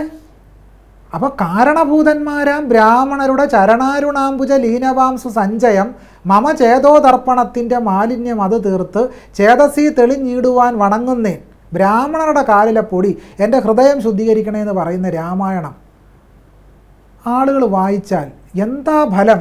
പക്ഷെ വേറൊരർത്ഥത്തിൽ ഞാൻ അവസാനിപ്പിക്കാൻ എന്ന് പറയുമ്പോഴും നമ്മുടെ മാനസികമായ ആധ്യാത്മികമായ ഉണർവിനൊക്കെ രാമായണം പോലുള്ള ഗ്രന്ഥങ്ങളിൽ, ഇപ്പോൾ ലക്ഷ്മണോപദേശത്തിലൊക്കെ പറയുന്ന പോലെ പുത്രമിത്രാർത്ഥ കളത്ര സുഖം നിണ ഇത്രയും അല്പകാലസ്ഥിതം ഓർക്കതി എന്നൊക്കെ പറഞ്ഞ് നമ്മളെയൊക്കെ ഒന്ന് ഡിറ്റാച്ച്ഡാക്കി മാനസികമായൊരു ശുദ്ധീകരണത്തിനൊക്കെ ഇത്തരം പുസ്തകങ്ങൾ. എന്നിട്ട് ബ്രാഹ്മണർ എന്തുകൊണ്ടാണ് ഡിറ്റാച്ച്ഡ് ആകാഞ്ഞത്? ഈ എഴുതിയ 16-17 നൂറ്റാണ്ടുകളിൽ ബ്രാഹ്മണർ സംബന്ധമായിട്ട് പുളയുകയായിരുന്നെന്നാണല്ലോ പറയുന്നത്. അല്ല, ആ കാലഘട്ടത്തിലാണ് രാമായണം എഴുതുന്നത്. 16-ാം നൂറ്റാണ്ടിലാണ് എഴുത്തച്ഛൻ ഈ പറയുന്ന ബ്രാഹ്മണിക്കലായിട്ടുള്ള ഇത്തരം വേളികളും സംബന്ധങ്ങളും അശ്ലീലങ്ങളും ഒക്കെ ഉണ്ടായിരുന്നുകൊണ്ടാണ് കുറച്ചുകൂടി ഭക്തി വേണം എന്നുള്ളതുകൊണ്ട് 16-ാം നൂറ്റാണ്ടിൽ അദ്ദേഹം രാമായണം. അല്ല, ആ ഭക്തി മുഴുവൻ ബ്രാഹ്മണ ഭക്തിയായിരുന്നു. അല്ലാതെ ബ്രാഹ്മണർ ഉൾപ്പെടെ ഒന്ന് സമൂഹത്തെ ഇത്തരം മലീമസമായിട്ടുള്ള സമ്പ്രദായങ്ങളിൽ നിന്ന് ഒന്ന് ശുദ്ധീകരിക്കുക എന്നുള്ളതായിരുന്നല്ലോ എഴുത്തച്ഛൻ്റെയൊക്കെ ഉദ്ദേശം. അത് വാദമാണ്. എഴുത്തച്ഛൻ്റെ ഉദ്ദേശം അതല്ല. എഴുത്തച്ഛൻ്റെ ഉദ്ദേശം വളരെ കൃത്യമായ ഒരു ബ്രാഹ്മണിക്കൽ പാട്രിയാർക്കിയുടെ അടിസ്ഥാനത്തിലൊരു ഭക്തിയെ രൂപീകരിക്കുക എന്നുള്ളതാണ് എഴുത്തച്ഛൻ ലക്ഷ്യമാക്കിയത്. ഈ പറയുന്നതിനൊന്നും അർത്ഥമില്ല. എല്ലാ ഭക്തിയും ബ്രാഹ്മണിക്കലാണെന്ന് എൻ്റെ വാദമില്ല. തദ്ദേശീയമായൊരു ഭക്തി ഉണ്ടായിരുന്നു. കബീറിൻ്റെ നേതൃത്വത്തിൽ, രവിദാസിൻ്റെ നേതൃത്വത്തിലൊക്കെ ഒരു ഭക്തി പ്രസ്ഥാനം ഉണ്ടായിരുന്നു. പക്ഷേ ആ ഭക്തി പ്രസ്ഥാനത്തെ ബ്രാഹ്മണ്യം വിഴുങ്ങി, എല്ലാം വിഴുങ്ങി. രവിദാസ് പറയുന്നുണ്ട്, ചിരുപ്പൂത്തിയായ രവിദാസ് പറയുന്നുണ്ട്, എഴുത്തച്ഛൻ ബ്രാഹ്മണനല്ല. എഴുത്തച്ഛൻ ബ്രാഹ്മണനല്ലായിരിക്കാം, പക്ഷേ ബ്രാഹ്മണവാദമാണ് അദ്ദേഹത്തിൻ്റെ കൃതി നിറയെ. താൻ നിരന്തരം ചെയ്യുന്ന കർമ്മങ്ങൾ താൻ അനുഭവിച്ചിടുകെന്നേ വരൂ എന്ന് പറഞ്ഞതിലൂടെ ജാതിയുടെ അടിസ്ഥാനമായ കർമ്മ പുനർജന്മ സിദ്ധാന്തത്തെ എഴുത്തച്ഛൻ ന്യായീകരിക്കുകയാണ് ചെയ്തത്. ഭൗതികാസ്പദങ്ങൾക്ക് മുകളിലുള്ള അവർണരുടെ ജനാധിപത്യ അവകാശങ്ങളെ ഭൗതികാസ്പദങ്ങൾ വിലയില്ലാത്തതാണെന്ന് പറഞ്ഞതിലൂടെ എഴുത്തച്ഛൻ അവർണ ജനവിഭാഗങ്ങളുടെ ഭൗതികാസ്പദങ്ങൾക്ക് വേണ്ടിയുള്ള സമരങ്ങളെ നിർവീര്യമാക്കി തീർത്തു. അതുകൊണ്ട് എഴുത്തച്ഛൻ്റെ പാഠങ്ങളെ ഇന്ത്യയിലെ അവർണ ബഹുഭൂരിപക്ഷ ജനത പിന്തുടരാൻ പാടില്ല. പിന്തുടർന്നാൽ എന്താണ്? ഭോഗങ്ങളെല്ലാം ക്ഷണപ്രഭാചഞ്ചലം വേഗേന നഷ്ടമാം ആയുസ്സു മോർക്കനി എന്ന് പാടും എഴുത്തച്ഛൻ. പക്ഷേ ഇന്ത്യയിലെ സവർണർ ഇന്നും ഒരു ആ വാക്യം കേട്ടിട്ടില്ല, ബ്രാഹ്മണരും കേട്ടിട്ടില്ല. എത്ര ബ്രാഹ്മണരും എത്ര വരേണ്യരും ഭോഗങ്ങളെല്ലാം ക്ഷണപ്രഭ. ബ്രാഹ്മണർക്കുള്ളതല്ലോ, നമ്മൾ മോക്ഷം ആഗ്രഹിക്കുന്ന സന്യാസം അല്ലെങ്കിൽ ആ ഒരു അർത്ഥത്തിലേക്ക് പോകുമ്പോഴാണല്ലോ അതൊക്കെ. ആര്? മനുഷ്യർ. ഏത് മനുഷ്യർ? വിശ്വാസികളായ മനുഷ്യർക്ക് ജാതിയുണ്ട് ഇന്ത്യയിൽ. അതുകൊണ്ട് കൃത്യമായിട്ട് പറയണം ആരാണെന്ന്. ആരും ആവല്ലോ, ഇത് ഫോളോ ചെയ്യുന്ന ഒരാളെ സംബന്ധിച്ച് അതാണ് ഞാൻ ആദ്യം ചോദിച്ചത്. ഈ വാക്യം ഫോളോ ചെയ്യുന്നുണ്ടെങ്കിൽ നാരദ ഭക്തി സൂത്രത്തിൽ ഭക്തിയെ നിർവചിക്കും. അനിർവചനീയം പ്രേമസ്വരൂപം, അനിർവചനീയമായ പ്രേമമാണ് ഭക്തി എന്ന് പറയും നാരദ ഭക്തി സൂത്രത്തിൽ. എന്നിട്ട് അമ്പലത്തിൽ ഇപ്പോഴും ചെല്ലുമ്പോഴും നമ്പൂതിരിമാർ പ്രസാദം ഇട്ട് കൊടുക്കുകയാണല്ലോ. എന്താ പ്രേമമില്ലാത്തത്? പക്ഷേ ഈ നമ്പൂതിരിമാരെ ക്ഷേത്രത്തിന് പുറത്ത് വെച്ച് തൊടാം, ക്ഷേത്രത്തിനകത്ത് ഈ തന്ത്ര സമ്പ്രദായത്തിൽ നമ്പൂതിരിമാരുടെ ശുദ്ധിയൊക്കെ നോക്കുന്നതുകൊണ്ടാണല്ലോ നമ്പൂതിരിമാർക്ക് അശുദ്ധി ഇല്ല. ക്ഷേത്രത്തിന് പുറത്തവരെ തൊടാവുന്നതെന്ന് എന്തുകൊണ്ട് എപ്പോഴാണ് തൊടാവുന്ന വന്നത്? അവർ ബസ്സിൽ കയറുമ്പോൾ, അവർ ഓട്ടോയിൽ പോകുമ്പോൾ, അവർ ആശുപത്രി അല്ല, അവരെന്നാ ഓട്ടോയിൽ കയറാനും ബസ്സിൽ കയറാനും തുടങ്ങി? ക്ഷേത്രത്തിനകത്ത് തൊടുന്നില്ല എന്നുള്ളതുകൊണ്ട് ഞാൻ പറഞ്ഞു വന്നത് പറയാൻ പറ്റില്ല. തൊട്ടുകൂടായ്മ വളരെ കൃത്യമായിട്ട് നിലനിൽക്കുന്നുണ്ട്. ഇന്ത്യൻ ഭരണഘടന ഉള്ളതുകൊണ്ടാണ് ക്ഷേത്രത്തിന് പുറത്തത് കാണിക്കാത്തത്. എന്നിട്ടും ഇന്നും ഇന്ത്യയിലെ കേരളത്തിലെ സർവകലാശാലകളിൽ ദളിതർ കൊണ്ടുവരുന്ന ഭക്ഷണം കഴിക്കാത്ത സവർണ മുൻഷിമാരുള്ള സ്ഥലം കൂടെ കേരളം നമ്മൾ മനസ്സിലാക്കണം. ഇതെങ്ങും പോയിട്ടില്ല, വളരെ സുരക്ഷിതമാണ്. കേരളത്തിലെ സർവകലാശാലകളിൽ എത്ര ദളിതർ വൈസ് ചാൻസലറായിട്ട് വന്നിട്ടുണ്ട്. തൊട്ടുകൂടായ്മ മറ്റൊരു നിലയ്ക്ക് നിലനിൽക്കുന്ന സ്ഥലം കൂടാണ് കേരളം. ഒരുപാട് സാംസ്കാരിക സ്ഥാപനങ്ങളുണ്ടല്ലോ കേരളത്തിൽ. ഈ സാംസ്കാരിക സ്ഥാപനങ്ങളുടെ അധ്യക്ഷ പദവിയിൽ എന്താണ് ദളിതരും ആദിവാസികളും പിന്നോക്കക്കാരും അധ്യക്ഷ പദവി അലങ്കരിച്ചാൽ കസേരയുടെ കാലൊടിഞ്ഞു പോകുമോ? ഇല്ലല്ലോ. പിന്നെന്താ ആകാത്തത്? ഈ വൈദികമായ ബ്രാഹ്മണിക്കലായിട്ടുള്ള മേധാവിത്വത്തെ ഇന്ത്യയിൽ തന്നെ എതിർക്കുന്ന ബുദ്ധിസം വന്നു.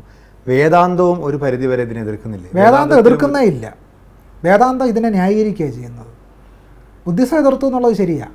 വേദാന്തം ഇതിനെ ന്യായീകരിക്കുകയാണ് ചെയ്തത്. അത് ശങ്കരൻ്റെ വേദാന്തമാണെങ്കിലും കൊള്ളാം, ഏത് വേദാന്തമാണെങ്കിലും കൊള്ളാം. ഈ അഹം ബ്രഹ്മാസ്മി, തത്വമസി, ഏകം സദ്വിപ്ര, ബഹുധാ വദന്തി എന്നൊക്കെ പറയുന്നത് എല്ലാറ്റിനെയും സർവധർമ്മ സമഭാവനയിലേക്ക് എത്തിക്കുന്ന ഒരു ഐക്യപ്പെടലൊക്കെ അവിടെ ഇല്ലേ? ഒന്നുമില്ല. ഏകം സദ്വിപ്ര ബഹുധാ വദന്തി എന്ന് പറയുന്നത് ഈ ആര്യന്മാരുടെ ഗോത്രകാലഘട്ടത്തിൽ ആര്യ വിഭാഗത്തിനുണ്ട് ധാരാളം ഗോത്രങ്ങളുണ്ടായിരുന്നു. ഈ ഗോത്രകലഹം അവസാനിപ്പിക്കാൻ വേണ്ടിയാണ് പറയുന്നത് ഏകം സദ്വിപ്ര ബഹുധാ വദന്തി എന്ന്. അതിനപ്പുറത്തേക്ക് അതിന് യാതൊരു പ്രസക്തിയില്ല. അതെല്ലാവർക്കും ബാധകമാണല്ലോ, ദ്രാവിഡനും ആര്യനും. ഇല്ല, ബാധകമല്ല. കാരണം വെച്ചാൽ മാടനും മറുതയൊക്കെ ആരാധിക്കുന്ന വ്യത്യസ്ത ജനവിഭാഗങ്ങളുണ്ട്. ആ വ്യത്യസ്ത ജനവിഭാഗങ്ങളെല്ലാം സ്വാംശീകരിച്ച് അവർക്ക് മുകളിൽ അധിനിവേശം സ്ഥാപിക്കാനാണ് ബ്രാഹ്മണി പ്രത്യയശാസ്ത്രം കൊണ്ടുവന്നത്. അതുകൊണ്ട് അത് നമ്മൾ ബാധകമാക്കിയാൽ, നമ്മൾ സ്വീകരിച്ചാൽ നമ്മുടെ ജനാധിപത്യ അവകാശം ഇല്ലാതായിപ്പോവും, നമ്മുടെ ദേവതാസങ്കല്പം ഇല്ലാതായിപ്പോവും. നോക്കൂ, എന്തുകൊണ്ടാണ് നമ്മുടെ ദേവതാസങ്കല്പം ഇല്ലാതായി പോകുന്നു എന്ന് പറയാൻ കാരണം, ഇന്ത്യയിലെ അവർണ ജനവിഭാഗങ്ങളുടെ കാവുകളും കുളങ്ങളും കൊട്ടങ്ങളും ഒക്കെ ഉണ്ടായിരുന്നു. ദേവപ്രശ്നം എന്ന് പറയുന്ന പരിപാടിയിലൂടെ ഈ സ്ഥലത്തെല്ലാം നമ്പൂതിരിമാരും ബ്രാഹ്മണരും പൂജയ്ക്ക് വന്നു. അങ്ങനെ അവിടെ പൂജിച്ചുകൊണ്ടിരുന്ന പുലയരും പറയരും ഈഴവരും എല്ലാം പുറത്തായി. സ്വത്തും കാര്യങ്ങളും എല്ലാം ബ്രാഹ്മണരുടെ കയ്യിലുമായി. ഇതാ സംഭവിച്ചുകൊണ്ടിരിക്കുന്നത് ഇന്ത്യയിലും കേരളത്തിലും വളരെ വിപുലമായി സംഭവിച്ചുകൊണ്ടിരിക്കുന്നു. ഇന്ത്യയിലെ തീർത്ഥസ്ഥാനങ്ങളെ സംബന്ധിച്ച് നടന്ന പഠനങ്ങളെ സൂചിപ്പിക്കുന്നത് തദ്ദേശീയ ജനവിഭാഗങ്ങളുടെ ആരാധനാ കേന്ദ്രങ്ങളെ ബ്രാഹ്മണ്യം തീർത്ഥസ്ഥാനങ്ങളാക്കി അപഹരിച്ചതിനെ സംബന്ധിച്ചുള്ള പഠനങ്ങളുണ്ട്. തിരുപ്പതി വലിയ ഉദാഹരണമുണ്ട്, ശബരിമല മറ്റൊരു ഉദാഹരണമായിട്ട് നമ്മുടെ മുമ്പിലുണ്ട്. ഇങ്ങനെ എത്രയോ തദ്ദേശീയരുടെ ദേവതാ സങ്കല്പങ്ങളെ അപഹരിച്ചു. ബ്രാഹ്മണർക്ക് ദൈവഭാവനയേ ഇല്ല. അവർക്ക് ഇന്ദ്രനും അഗ്നി യമൻ വരുണൻ നൃതി വായു കഴിഞ്ഞു. ബാക്കിയുള്ള ദൈവസങ്കല്പങ്ങളൊക്കെ ആരാ? എല്ലാം അപഹരിച്ചതാണ്. മൊത്തം മോഷണത്തിൻ്റെ ചരിത്രമാണ്. ബ്രാഹ്മണ്യത്തിൻ്റെ സാംസ്കാരിക ചരിത്രം അപഹരണത്തിൻ്റെ ചരിത്രമാണ്, മോഷണത്തിൻ്റെ ചരിത്രമാണ്. അതിനെ ഇൻക്ലൂസീവ്നെസ് ആയി വ്യാഖ്യാനിക്കുന്നു എന്ന് മാത്രമേ ഉള്ളൂ. ഇത് വിഴുങ്ങുക, മറ്റുള്ളവരെ വിഴുങ്ങുക. യഥാർത്ഥത്തിൽ ബ്രാഹ്മണ്യ സംസ്കാരം എന്ന് പറഞ്ഞാൽ ആ സംസ്കാരത്തെ വിളിക്കേണ്ടത് പരാന്ന ഭോജന സംസ്കാരമാണ്, അല്ലെങ്കിൽ ഇത്തിൽക്കണ്ണി സംസ്കാരം. അവർക്ക് കാളിയില്ല, ദുർഗയില്ല, ഒന്നുമില്ല. എല്ലാം തദ്ദേശീയരുടെ ദൈവസങ്കല്പം. ആയുർവേദ ചികിത്സ ഒരുപാട് ഗ്രന്ഥങ്ങൾ ഇവർ എഴുതി കൂട്ടി. അത് ആരുടെ ആയിരുന്നു? തദ്ദേശീയ ജനവിഭാഗങ്ങളുടെ അറിവുകളെ ബ്രാഹ്മണ്യം സ്വാംശീകരിച്ചു. വാസ്തുവിദ്യ മയമതം എഴുതിയുണ്ടാക്കി, മനുഷ്യാലയന്ത്രിക ബ്രാഹ്മണർ സംസ്കൃതത്തിൽ എഴുതി. ആ അറിവ് ആരുടെ ആയിരുന്നു? അത് ആശാരിയുടെയും മൂശാരിയുടെയും കല്ലൻ്റെയും കൊല്ലൻ്റെയും ആയിരുന്നു. ജ്യോതിഷ പാരമ്പര്യം അതാരുടെ ആയിരുന്നു? തിരുവല്ല ഗ്രന്ഥവരിയിൽ പറയും, മുഹൂർത്തം വാമനപ്പണിക്കർ പണമൊന്ന്, മുഹൂർത്തം പാടകശ്ശേരിക്ക് പണമൊന്ന് എന്ന് പറഞ്ഞാൽ ജ്യോതിഷ വിജ്ഞാനം ഇന്ത്യയിലെ അവർണ ജനവിഭാഗങ്ങളുടെ ആയിരുന്നു. പിൽക്കാലത്ത് മുഹൂർത്ത പദവി എന്ന് പറഞ്ഞ ഗ്രന്ഥം എഴുതുന്നുണ്ട്. ആ മുഹൂർത്ത പദവിയിൽ പറയുന്നത് ബ്രാഹ്മണരൊഴികെ ആരും ജ്യോതിഷം പ്രാക്ടീസ് ചെയ്യാൻ പാടില്ല. അതിൻ്റെ കാരണം എന്താ? മറ്റുള്ളവർ പ്രാക്ടീസ് ചെയ്യുന്നുണ്ടായിരുന്നു, അതിവർ അപഹരിച്ചു. ഇനി ഇവർ മറ്റാരും പ്രാക്ടീസ് ചെയ്യാൻ പാടില്ല, ഞങ്ങൾ മാത്രമേ പാടുള്ളൂ. ഇങ്ങനെ ഒരു അധിനിവേശ യുക്തി ബ്രാഹ്മണ്യത്തിനേക്കാളും ഉണ്ടായിരുന്നു. അത് വർത്തമാന കേരളത്തിലും സമകാലിക അവസ്ഥയിലും ഹിംസാത്മകമായി തുടരുന്നു എന്നുള്ളതാണ് നാം കാണേണ്ടത്. തുടരേണ്ട ഒരു ചർച്ചയാണ്, പക്ഷെ നമുക്ക് സമയപരിമിതി അവസാനിപ്പിക്കാം.